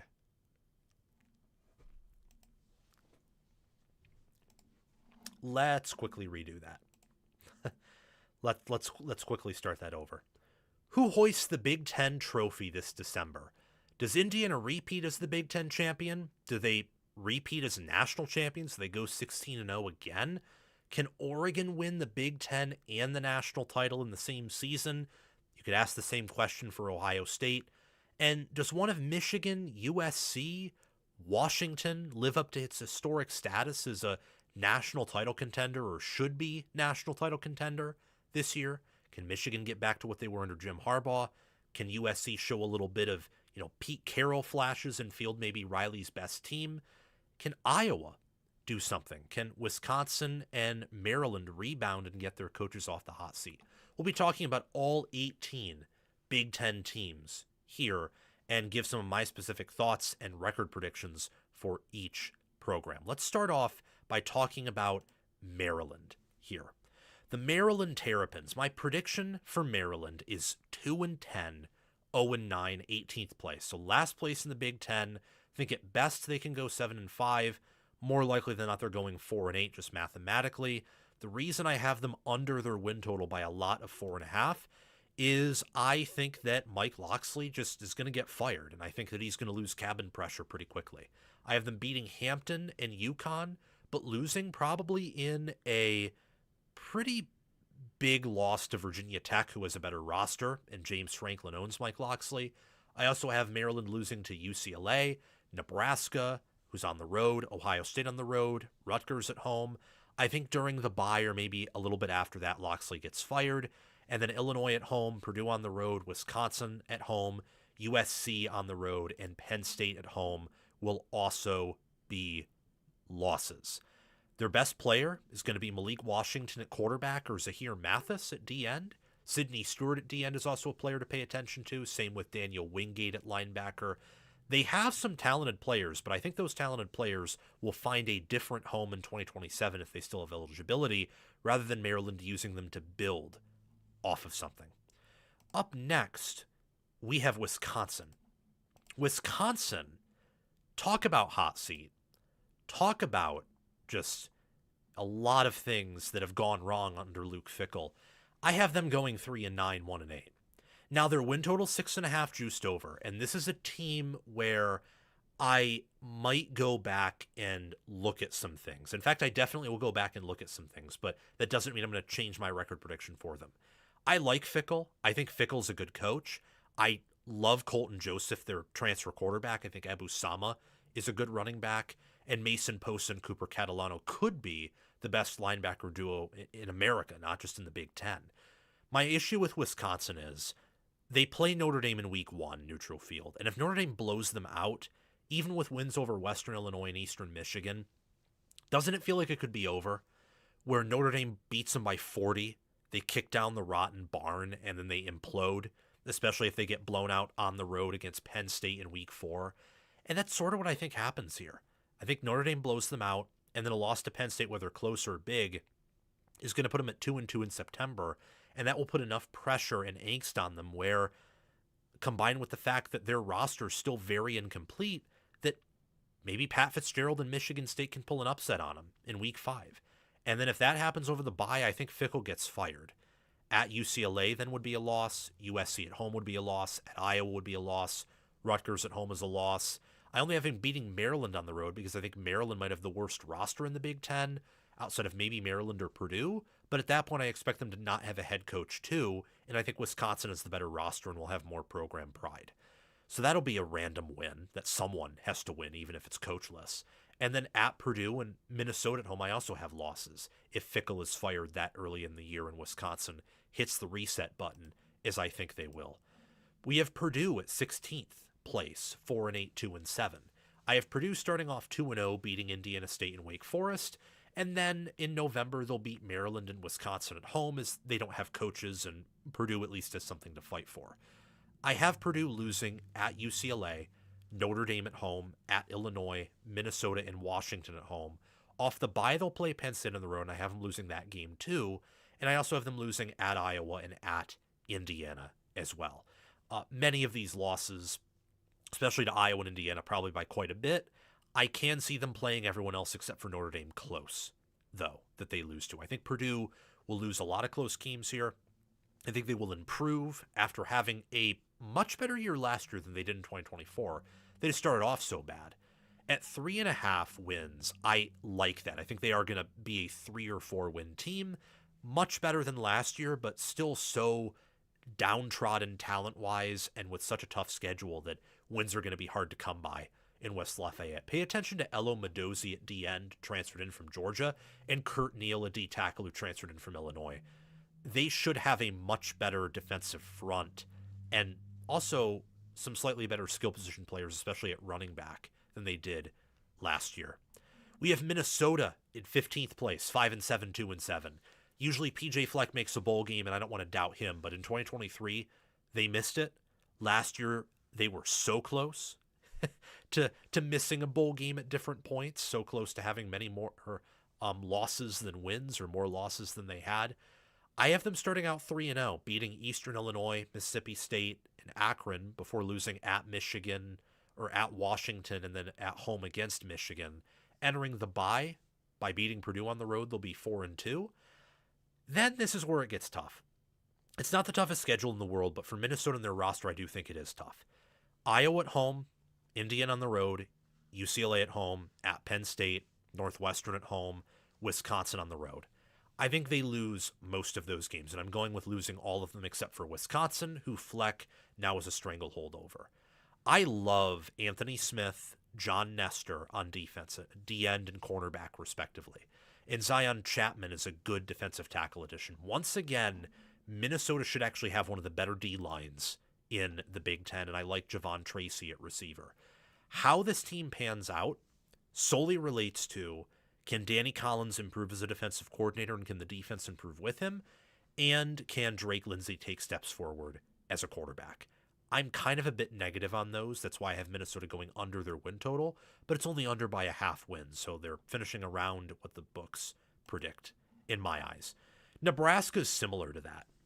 Now, Nebraska's the most talented team we've talked about by far right now. However, they also have the toughest schedule by a mile. Look at this schedule here. Ohio, Bowling Green, North Dakota, at Michigan State, Maryland, Indiana, at Oregon, by Washington, at Illinois, at Rutgers, Ohio State, at Iowa. I have Nebraska starting off 5-0, beating Ohio, Bowling Green, North Dakota, Michigan State, and Maryland, but then losing out. I might change this because I do think Nebraska's roster is better than 7 rosters on this schedule. And depending on how things pan out with what Iowa does versus what Nebraska does, they could have an equivalent roster to Iowa and even maybe an equivalent one to Washington. But Rule has shown that he loses a game or two more than he should, and I don't like the sequencing of this schedule. So I have them losing to Indiana, Oregon, Washington, Illinois, Rutgers, Ohio State, and Iowa. All Nebraska needs to do is hold serve and hold their breath and survive this season, looking competent enough to be able to garner hope from their fans and then hit that 2027 recruiting class with, Trey Taylor, for example, who's an excellent quarterback, awesome talent, should do a pretty good job at Nebraska. I think he's more talented than Dylan Raiola, or at least very close to that. If they can get him and a lot of other these young players in, and if they can get them to pan out, that's excellent for Nebraska, and 2027 can be their breakthrough year. Preferably, you'd want to win more than 5.5 games, but that's what the win total's set at, and I think at best this team's going 8-4 with this schedule. Calandria, if he is who I think he is, they'll finish 5-7 or 6-6, maybe even 4-8. If he is much better than I think he is, and the receivers are as good as I think they are, and the linebackers and O-line is, then this team's probably going 8-4, and if Nebraska goes 8-4, the Matt Rule contract extension was a genius move. A little bit pessimistic on them right now, but it has more to do with the schedule than their overall roster. Rutgers, pretty boring. They're not as intriguing as Nebraska because the schedule's easier and they're not as talented. I do love Antoine Raymond and KJ Duff, though. Those are 2 potential aliens that Rutgers has. One problem, though, they don't have many other players that are good on the roster. I am picking 6-6 because I think UMass and Boston College are beatable. And while I have them losing to USC after that, they then play Howard. So they should be 3-1 entering the Indiana game, which I obviously have losing. After the bye, I have them beating Maryland, losing to Northwestern on the road, losing to Michigan at home, beating Wisconsin on the road, and then beating Nebraska at home. And then I have them losing at Penn State and against Michigan State at home. It's a pretty bipolar win-loss record. And I think that because Rutgers has a new DC and Travis Johansson with a 4.25, should be at least a good schematic upgrade, and the defense can't get worse than it was last year. And with KJ Duff, Antoine Raymond, and Kwabena Asamoah, the offense should at least be competent. I do think they can be a weird team that has some somewhat good wins, but also very puzzling losses. At a win total of 4.5, I am picking them to go 6-6. If I am going to pick a different record, I would pick 5-7, or even 4-8 before I pick 7-5 with this schedule. In 12th place projected, we have Illinois. Illinois' win total is too high when looking at the talent they have. Now, a lot of this is probably trust in Bielema and the idea that their schedule is easier than a lot of other Big Ten schedules. Colin Dixon and Hudson Clement are good receivers. Christian Abney is a good tight end. Renfro in Bielema's system should be the center that we expected him to be at Wisconsin. My question is, how many good players on defense does Bobby Hauck have? Because a 3-3-5 without good players will give you Nebraska's defense last year, and that is a canal for other teams to wiggle through and score. That is a Trojan horse and entry point to infiltrate your castle. Not an effective defense for it. I trust Bielema enough to have them go bowling, and I'm more convicted on that than I am picking Rutgers or anyone else we've talked about before to go bowling. So I have Illinois beating UAB, Duke, Southern Illinois. I have them beating beating Purdue after taking a loss to Ohio State on the road. Tripped over myself there. I have them losing then to Michigan State, and that might seem weird, but Bielema's had some of these weird losses before. 2024, it was Minnesota. 2025, it was Wisconsin. 2023, it was Northwestern. 2022, it was Indiana and Michigan State. I think with what they're losing, they, much like Rutgers, will have some puzzling losses. Off the bye, I have them losing to Oregon. I have them beating Maryland on the road and beating Nebraska at home before losing to UCLA on the road, Iowa at home, and ending the year with a rivalry loss to Northwestern. Michigan State, I have finishing 11th. A lot of this has to do with tiebreakers. Like, Michigan State isn't the 11th best team. Nebraska and Minnesota are probably better than they are just roster-wise, but it's how things finished, and again, the sequencing is weird for some of this stuff. Things can change, especially in relationship to teams that are outside of the top third. There could be a lot of fluctuation depending on what we hear in spring and what we see, and maybe there are some, blind transfers where someone just drops out and enrolls in a new school, one of these schools. Connor Moore and Ben Morosky are an underrated tackle duo, and Jordan Hall's a good linebacker. Reese Dakin is an excellent punter. Milohojevic showed some signs of potential last year. The win total's at 3.5. And as much as I love Michigan State, which is weird for me being a Michigan fan, Michigan fans always point out how weird it is that I praise Michigan State and Ohio State. Well, it's just part of my job description, and I like doing it. I genuinely enjoy Ryan Day and Ohio State, and I love the idea of Michigan State being good. I can't objectively pick them to be good, though. Their defensive staff and special team staff, wonderful. Offensive staff, questionable. Receiver, this is probably going to be Michigan State's worst receiver room since 2023. The talent just isn't there, and I don't know how good of a coach Fitzgerald is, even though I liked the idea of the hire. So Toledo and Eastern Michigan, you should beat. If you don't, then this might be a one-and-done situation. At Notre Dame, that's going to be a loss. Nebraska at home, I just think Nebraska at that point is going to have enough momentum where they're going to be able to beat Michigan State and out-talent them. I have Michigan State pulling an upset against Wisconsin on the road, also an upset against Illinois. So they'll be 4-2 entering Northwestern, which they'll lose at home, and then lose to UCLA on the road. So they'll be 4-4 entering the bye. They'll finish out 1-3, losing to Michigan on the road, Washington and Oregon at home, but beating Rutgers on the road to finish 5-7, 3-6. If everything pans out, I think they could go 7-5, maybe 8-4, because I think the schedule lines up well with them outside of Notre Dame. Keep in mind they avoid Ohio State and Indiana, and they get Oregon at home in kind of a trap situation. So that goes to their benefit. But the win total's telling you this team isn't really good, and my research also confirms that. Penn State's different. Penn State's win total is 9.5. Now, it's because their schedule is the easiest in the Big Ten. Like Marshall, Temple, Buffalo, Wisconsin, Northwestern, USC, Michigan, Purdue, Washington, Minnesota, Rutgers, and Maryland. Even if you played all of those games on the road, this would not be the toughest Big Ten schedule and would probably be in the middle of the Big Ten schedules with all those games being road games. That is how easy the schedule is. That's why the win total's at 9.5, like Ohio State's, even though Ohio State would probably be favored neutral field by like 14.5 or 17.5 points over this Penn State team. Rocco Becht is a good quarterback. I don't think he's anything really better than that. What I'm intrigued by is the defense with DeAnton Lynn. It's a 4-2-5 base, which is what Jim Knowles and Tom Allen before him and a little bit of Manny Diaz was running. So similar base scheme. You retain Darius Dixon at corner. You retain Tony Ruiz at linebacker. Caleb Bacon transfers in at defensive end. Penn State's bigger on the defensive line than they traditionally were under James Franklin. So it's interesting. The defense is actually what I'm intrigued by because the staff's a little bit different, and there's been more Penn State players who are going to be key contributors that are retained, like starting-wise on defense, than there are on offense, or at least more star players there. So that's what I'm intrigued by. The offense, I kind of feel like it's going to be the stereotypical Iowa State offense.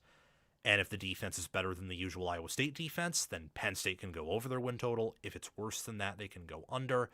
You also have to keep in mind with Matt Campbell, he's traditionally lost games that he shouldn't lose, while also winning games that he shouldn't win.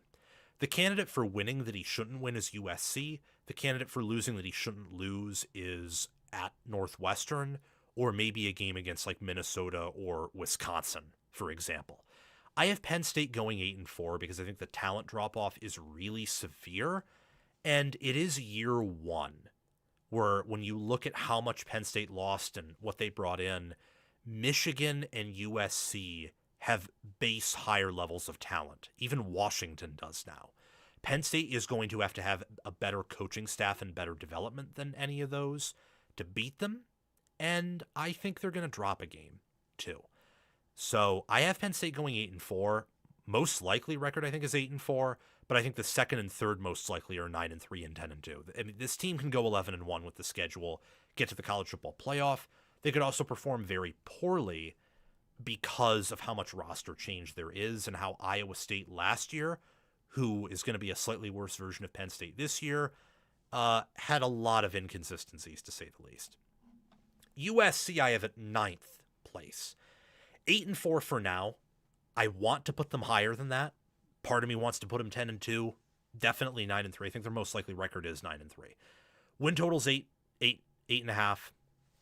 I have them, beating San Jose State, Fresno State, Louisiana, and at Rutgers, 4-0. I think the stretch between Oregon, Washington, and Penn State on the road is just tough. You get Oregon, Washington at home, but Penn State on the road. I do think USC is at least going to drop one of those, and I had them dropping 2 because I don't think they have much of a shot against Oregon. Oregon's better coached. Oregon has better coordinators. They have the better roster, and Lanning has familiarity with beating Riley. So unless there's some matchup that I'm missing there, Oregon should win comfortably. Washington, it's because I trust Washington's defense more. And I think that defense wins in this conference more than offense. So unless Riley can show me that he's adapted there, and that can be either through the spring or more importantly in the fall in games, I just trust Ryan Walters in year 2 to do more than Gary Patterson in year 1, as these offenses are going to both be high octane. Penn State, I just think USC's more talented than, and they're not going to drop all 3 of them. They're too talented, too well coached. Off the bye, I have them beating Wisconsin, which means they'll enter the Ohio State game 6-2. They win that game, they could go to the playoffs even if they lose to Indiana. If they lose, they're likely out unless they beat Indiana. I have them losing to Ohio State at home in probably a very close game. Indiana, I have as a loss. That, along with Oregon, probably would be more of a decisive defeat. If it were at home, it would probably be close, but playing on the road in Bloomington in November is going to be tough. And then I have them beating Maryland and UCLA on the road. Look for Jakeem Stewart to break out. He's going to have a huge year. And then Tanu Kynes, Terrell Anderson, that's going to be an excellent wide receiver duo. Jade Mayav will be one of the top quarterbacks in the sport. If Patterson can have success in year one and prove some of my suspicions wrong, this team will make the playoffs because they have enough talent where if they do have a good defensive mind, one of Oregon or Ohio State or Indiana they'll likely beat, and they'll definitely beat everyone else. Northwestern is this weird team I have in the top. 8th place. Ceiling of 8-4, most likely 6-6. Due to the win total and how tough the schedule is, I'll probably have them losing an additional game the next time we do these predictions. But I have them beating South Dakota State, almost South Carolina. South Dakota State, then a bye in week 2 is just the ultimate screw job. They then play Colorado, who I think they'll beat. I think they'll lose to Indiana on the road. And then go on a 4-game win streak, beating Penn State at home, Ball State at home, Michigan State on the road, Rutgers at home. At 6-1, this team would definitely be ranked, and there'd be conversations about them being in the playoffs. But that would not happen because you play Oregon on the road. That's going to be a 30-point loss. You play Iowa at home. That's probably a loss. Ohio State on the road, probably another 30-point loss or at least 20 points. At Minnesota, I have as a win, and I have Illinois at home in kind of a revenge rivalry spot as a win too. So 8-4, 5-4 for Northwestern. Even 7-5 would be phenomenal. I love Aiden Childs and Caleb Komalafe, along with Griffin Wilde in the Chip Kelly system. And Michael Kilbane and Robert Fitzgerald on defense will do enough to make this a respected and feared unit. For UCLA, getting very close to the top third of the conference, I have UCLA finishing 9-3, 6-3 in conference, and 7th in the Big Ten overall. 6.5 is their win total. This is a team I'm very comfortable in saying I'm higher on than the books. This team is going to be excellent by their standards. I have them winning all of their games at California, San Diego State, Purdue, at Maryland off a bye. I do have them losing to Oregon for sure, and also at Michigan and USC to close out the year in their final 2. But I have them winning all their games except for teams who are top 15. Oregon, Michigan, USC. No one else on the schedule is even close to top 15. So I have them beating Wisconsin, Michigan State, Nevada, Minnesota on the road, and Illinois to finish 9-3, 6-3. They have a good transfer class where Sahir West at D-end is one of the best D-ends in the Big Ten. And then pairing Nico's legs with Wayne Knight III at running back and an improved offensive line, I think you're going to see one of the best turnarounds in college football. And this team, if everything goes right, can make the playoffs because I think that USC and UCLA has been closer than comfort for USC recently, and UCLA can win that game at home. Or they could maybe catch Michigan napping as Michigan preps for Ohio State on the road. Do not underestimate Bob Chesney. I don't think he's Curt Cignetti, but I think he can pull something similar off with what he has done at Holy Cross and James Madison. At 6th place, we have Washington. 9-3, 6-3, have him finishing 6th. Ceiling of 11-1. I might taper that and have him go 10-2 as the ceiling. Most likely, I think, is 9-3 or 8-4. Win total early on of 7.5. I have them beating Washington State, Utah State, Eastern Washington, Minnesota, upsetting USC on the road before losing to Iowa at home, which is interesting. And then playing at Purdue and winning. Off the bye, they'll beat Nebraska on the road, Penn State at home, and Michigan State on the road before falling in back-to-back games against who I think are the top 2 teams in the conference, hint, hint, in power ratings and the sport, Indiana at home and Oregon on the road. This should be a top 15 defense for Ryan Walters. He's a top 10 defensive coordinator, was at Illinois, did a good job last year as the defense was Washington's best unit, especially in big games. Darren Conley is a good pickup at D-tackle from Ball State, and Rashawn Clark is going to be a standout nickel for them this year. On offense, You obviously have DeMond Williams. How does the team respond to his attempted departure? I don't think they'll take it personally. And Desmond Roebuck was an excellent true freshman receiver. They have talent. Even with all their losing, they have talent. And I think that talent with a good coach in Jed Fish and a good DC in Ryan Walters, who's in year 2, is going to do a lot. Also, Jimmy Daugherty. Washington parted ways with him. Just as a very quick side note, and I think we just forgot to correct that. So I haven't heard who Washington has hired as their new offensive coordinator. That's probably my fault. It's just something that I very briefly forgot about. So OC's not Jimmy Daugherty, but Fish calls the plays anyway, so he's basically the OC. That's not as important of a position as Ryan Walters being the DC, since he calls the plays. But I have Washington exceeding expectations, and I have them as a top 15 team this coming season. 5th place, we have Michigan. 8.5 win total. Michigan is one of the toughest schedules in college football. I have them beating Western Michigan, Oklahoma, UTEP, Iowa, Minnesota. Off the bye, I have them beating Penn State. They'll be undefeated, 6-0, against an also undefeated Indiana, who I think they'll fall to. I think it's a bad matchup for Michigan, what Indiana wants to do, and the fact that I think Michigan's staff is one of the best in America, and Indiana's is probably the only staff outside of maybe Ohio State's or Georgia's that has a definitive edge over them. I have Indiana's the best staff overall. So I think Michigan drops that game. They'll beat Rutgers on the road and Michigan State at home. They'll enter the Oregon game 8-1. I hate the idea of Michigan traveling to Autzen. Don't think that'll be a win. And UCLA at home, that'll be a win before a loss to Ohio State on the road is incurred. Again, just better team on the road, going to be hard to win that game.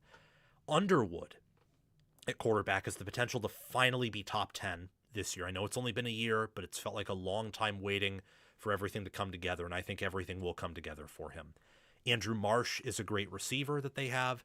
Sprague is due for a huge year at tackle, and Michigan might have the best D end outside of one of the 2 Oregon players in the Big Ten in John Henry Daly. And bringing in Smith Stone to pair with Yair Hill is a huge deal as well. Michigan can go 11-1. They can also go 7-5. I think more likely than not they're going 9-3. So that is what I am picking them to do. I have Iowa at 4th place with a 10-2 record, 7-2 in conference. It's an easy schedule. Northern Illinois, Iowa State, Northern Iowa, at Michigan, Ohio State at home, and at Washington's a tough 3-game slate. But off the bye, they only play at Minnesota, host Wisconsin, play at Northwestern, host Purdue, play at Illinois, and host Nebraska. I have them winning all of their games except for at Michigan and against Ohio State, who are the only top 10 power-rated teams I have them playing. I genuinely believe right now they're better than everyone else on their schedule except for those 2 teams. So I have Iowa beating everyone else but those 2 teams in the schedule. Deshaun Lee and Zach Lutmer, that along with Indiana's corner group and Oregon's, they're competing for the best, with Michigan kind of trying to, but not as proven there. Ohio State and I would say possibly USC and Penn State are in that next year where maybe they could be one, but not as good as the other 4 right now. It helps when Phil Parker has elite corners. He can run the defense he wants. I trust them to do a good job reloading on D-line and at linebacker. Trevor Locke, Cade Piper, and Leighton Jones make up an elite O-line that can once again contend for being the best in America. That's even with Jennings Dunker leaving. And keep in mind Logan Jones returns at center. So the O-line's going to be great. The run game's going to be great. Receiver should upgrade. Vaname is an excellent tight end. And they're going to have a top 10 defense again because it's Phil Parker. I honestly disagree with the books here. This is the first time I really disagree with the win total strongly. I think this should be 8.5. I understand that Iowa sometimes randomly drops games, and I understand they're losing something, but they've shown a consistent track record of winning. And I do think that Iowa's set up very nicely this year. Ohio State's in 3rd place. This is what I was talking about before I started this video, that I changed a prediction here. I now have Ohio State going 10-2, still 7-2 in conference for a 3rd place finish. Ceiling of 11-1, floor of 8-4, most likely I think is 9-3, But because Day is a top 3 coach and he has good coordinators, I think they're going to punch above their weight class here a bit. I think on an average basis, if you simulate the season over and over again, this team does go 9-3. This is the least talented Ohio State team that Day has ever had in terms of just raw upside and potential. The good news is it will be better coached than 2021. So even though the schedule is the toughest Day's ever had, the roster is the worst that he's ever had. He's gotten better as a coach over time. He is a better coordinator duo than he had last year, or 2023, or 2022, or 21, or 20. It's his best coordinator duo outside of 2024. Really. Like, it is that good of a coordinator duo. So yeah, like that with a top 3 head coach in Day, Jeremiah Smith, Julian Sayin. Obviously, I think they're going to have at least one alien on defense. They don't project to have like a definitive one right now, but someone's going to emerge. They develop well enough. I love Terry Moore at safety. Zion Grady and Kenyatta Jackson Jr. should match what Caden Curry and Kenyatta Jackson Jr. did last year. The biggest question for them is, can they escape the regular season intact enough to then go on a run? They were able to in 2024, but they also didn't have a schedule this tough. The only team that had a schedule this tough that I can remember that was also a similar or better talent level was Georgia in 2024. And that schedule ripped them apart, and then they couldn't do anything in the postseason. So I think that's the biggest question for Ohio State outside of the offensive line, where I have Austin Sarivold highlighted as a key player. Ohio State, because of Day's offense, can get away with not always having great interior linemen, but what has helped them, even when they haven't had the best run game, usually they do have at least a first-round tackle that can help the quarterback be comfortable. They did not have that last year. It killed them in their final 2 games. So O-line, especially pass blocking, how far do they drop off on defense? How do they handle the schedule? Those are big questions for Ohio State. But even though I have some skepticism about them, I did give them that win against Texas because I think that out of Oregon, Indiana, and Texas, their 3 toughest games, I like the combination of coaching staff and roster the least for Texas out of those 3, and Day has a history of coaching circles around him. So I think Ohio State goes 10-2, gets a home game in the college football playoff, and that aligns with their 9.5 win total. They're going to go 9-3 or 10-2. Don't think they'll go worse than that. Also don't think it's likely they'll go better than that. For Oregon, I have Oregon as the Big Ten runner-ups. Win total of 10.5, ceiling of 12-0. They're not going worse than 10-2. This team, I think, is the only team. I want to put Texas Tech in there. Notre Dame is close, but they play Miami, so they have they have the weak schedule of Tech, but they have a team that can compete with them, which Tech in theory does not. Tech and Oregon are like the 2 teams I'm the most confident about reaching the playoffs. Notre Dame would probably be the next. And you see that with the win totals. Notre Dame and Tech are at 11.5. Oregon is at 10.5. Oregon is joined by Indiana at 10.5 and also Miami there. So with Oregon, I have them beating Boise State, Oklahoma State on the road, Portland State, at USC. They get a bye in week 5, but then I have them beating UCLA, Nebraska, at Illinois, Northwestern. Close win over Ohio State that could easily be a loss, but I think they're better than Ohio State. I have them beating Michigan, at Michigan State, and Washington. Then they're going to have to play in the Big Ten title. And I have them playing Indiana. We'll get to Indiana in a minute. Dante Moore is a top 5 quarterback at worst. Could be number 1. DeCorian Moore is a top 10 receiver at the worst, I think, with proper development and health. Could be top 5. Evan Stewart could be a top 5 receiver. Jeremiah McClellan could be a top 25, top 10 receiver. Amari Washington is the tackle 1, I would say right now. Tatum Tuioti is close to D-tackle or D-end 1. I think behind Colin Simmons and Clev Lubin is where I have him, but I have him 3rd and Uyunglele 4th. Alexander I have as the 4th best D-tackle behind Washington, Texas Tech's Holmes, and Indiana's Tyreek Tucker. Brandon Finney I have as the 3rd best corner in the land. ahead of A.J. Harris, behind O.J. Frederick, and obviously Leonard Moore.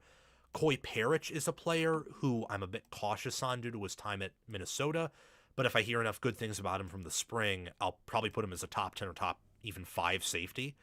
This team is loaded. This is the best roster in football.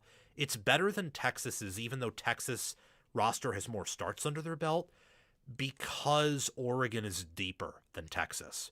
So Oregon has 3 excellent DNs and 3 excellent defensive tackles. Texas probably has 3 excellent D tackles, but only 1 excellent D end. Oregon has 2 good linebackers. Texas has 1 excellent linebacker. Oregon has 2 great safeties and 2 fantastic corners and a good nickel. Texas is awesome at nickel and corner if things pan out. They're pretty questionable at safety. And then offensively, they're similar. Texas probably has more upside at skill position and upside overall, but Oregon's more consistent and has a higher floor there and higher upside at tight end. So all that being said, Oregon has the best roster and the deepest roster. The only concern with them is their coordinator hires. And I don't think it's Chris Hampton. I think it's Merringer. Hampton coordinated defenses before at Tulane, was pretty good at it. I actually think he'll coordinate Oregon's best defense under Lanning. I think he'll be an upgrade for them schematically over Lupoy. Merringer, if he's learned under Stein, he'll be fine. Oregon will be fine. If not, bit of shakiness there. I just think with Indiana's staff continuity and the fact that they still have some matchup edges over Oregon, Indiana or Oregon will compete for having the best line of scrimmage. I believe it will be one of those 2 teams. Some other teams like Notre Dame could compete for that, but I think it's between those 2. Just with the coaching edge, coaching continuity, and Indy being kind of an Indiana home game, given the difference between the alumni sizes, I like Indiana to win that game. But I do power rate Oregon number 1, and if they rematch in the postseason, I might have that going differently. Last but not least, we have Indiana going undefeated and winning the Big Ten again. So their schedule is North Texas, Howard, Western Kentucky, Northwestern, at Rutgers, at Nebraska, Ohio State, at Michigan, Minnesota, by USC, at Washington versus Purdue. And I have them, playing Oregon in the Big Ten title game, with Ohio State, Iowa, Michigan all being like pretty close to making it. USC, Washington have paths too, but I have Indiana and Oregon making it. This will be the 3rd time they've played in the past 2 seasons, and I do think they will rematch because I have them as the best teams in America, and Indiana's staff is so good that I don't think they're losing to anyone worse than them, unless there's a painful matchup that goes against them. Josh Hoover is the key here, along with Indiana's trench play. I think Indiana's trench play is actually more of the key to their success than Hoover is. I just have a lot more faith in the trench play being the best in America than Hoover being the best in America, which is weird because Cignetti's had better track record with QB play than line of scrimmage play, even though he has a great track record with both. Carter Smith and Tyreek Tucker, we've talked about them earlier. Fantastic players. Carter Smith needs to get better as a pass blocker. Same with the tackle opposite of him. Feels like Indiana is kind of built like they're an offensive line full of 5 guards, and it worked for them unlike some other O-lines that have been built that way because they were really good at run blocking and they had the RPO scheme on top of that.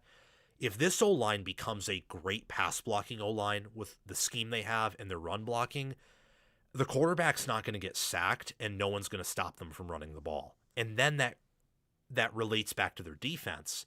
If the D-line with Tucker and Landino returning, and Dukeway in the rotation returning at D-end, and they bring in Hajeli at D-tackle, they bring in Burnham, Obi Izor, Osunsanmi at D-end, who's running on them? Who's blocking them, unless you're like the top O-line in the sport? And Elijah Hardy, Isaiah Jones come back, Jamari Sharp and Amari Farrell come back. I am fascinated by some assumptions my brain jumps to when I look at this roster, where I think receiver and quarterback will be worse, O-line will be better, running back will be a push, tight end will be worse, D-line better. I think linebacker push, just because of how much seniors they bring back. Corner loss, and then safety probably a loss too. I think this team will be a little bit worse than last year's, but then again, I mean, maybe they do get better. Last year's team was not even close to a GOAT caliber team in ratings, even though it was the greatest team of all time in terms of an impressive season. Maybe they do get better. I mean, if Hoover, I will tell you this, if they brought back Omar Cooper Jr. and Hoover, you told me he was going to be almost as good as Mendoza, then yeah, this team would be better than it was last year. I don't think the drop-off will be as severe as some people think. I also think it's hard to repeat as national champions. But I have Indiana winning the Big Ten, going undefeated there. I think Haynes right now is the best coordinator in football. Shanahan could be the best OC in football. And Cignetti is the best coach in college football. Thank you so much for watching this Big Ten predictions segment. Let me know what you think of this and what your Big Ten predictions are down in the comment section below. Okay. Biggest questions in the Big Ten is up next. Got to take a break, though. 5-10 minute break here. Bit of a water break. Nice to see some concurrent viewers coming in. Blue Wolverine says about Kyle, I'm optimistic considering what we've been dealing with. I expected the Utah staff coming over, however. He surprised me with the other staff additions. We'll have to wait and see.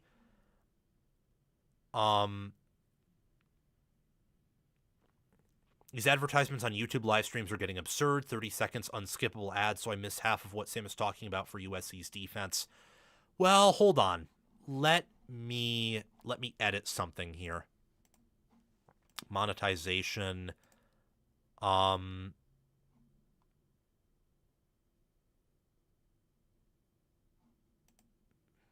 The reason ads are going on right now is I don't have a lot of viewers. If I had more viewers, they'd probably be shown at a lower frequency. I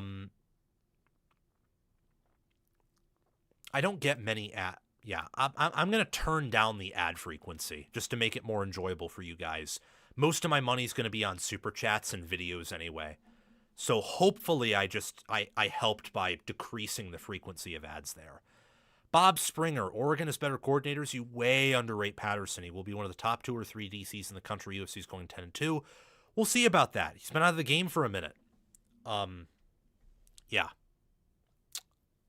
Anyway, we're done with this segment. I'm going to take a 10-minute break, approximately. When we get back, we'll probably have like 2 more hours or, an hour and a half more of things to go through, and then we will be done. So, gonna take a 10-minute break. Gonna eat a little bit, and then I'll be back. So, see you guys very soon.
Hey guys, so I know you're gonna get disappointed by this by those watching, but we've had a fantastic stream today. Really appreciate you guys.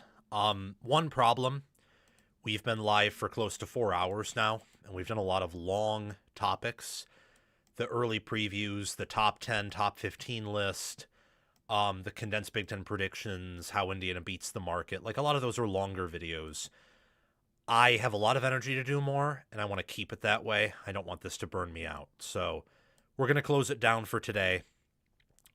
These videos will be out starting tomorrow. You'll see some more clips on Sunday, and then you'll see some Monday morning, and we'll be back at you Monday with some stuff planned for that show and some of the remnants that I had for this show. I'm going to spread out the rest of this show over the next like 3 or 4 shows, so we're not trying to do stuff in 5 or 6 hours. Thank you so much for watching. Glad that we were able to cover all of our bases and stuff. So I'm, very happy that we were able to do that, and we will see you all very soon. Make sure to like, subscribe, hit the notification bell, and comment all your thoughts down below. Thank you guys so much for watching, and we'll see you very soon. Peace.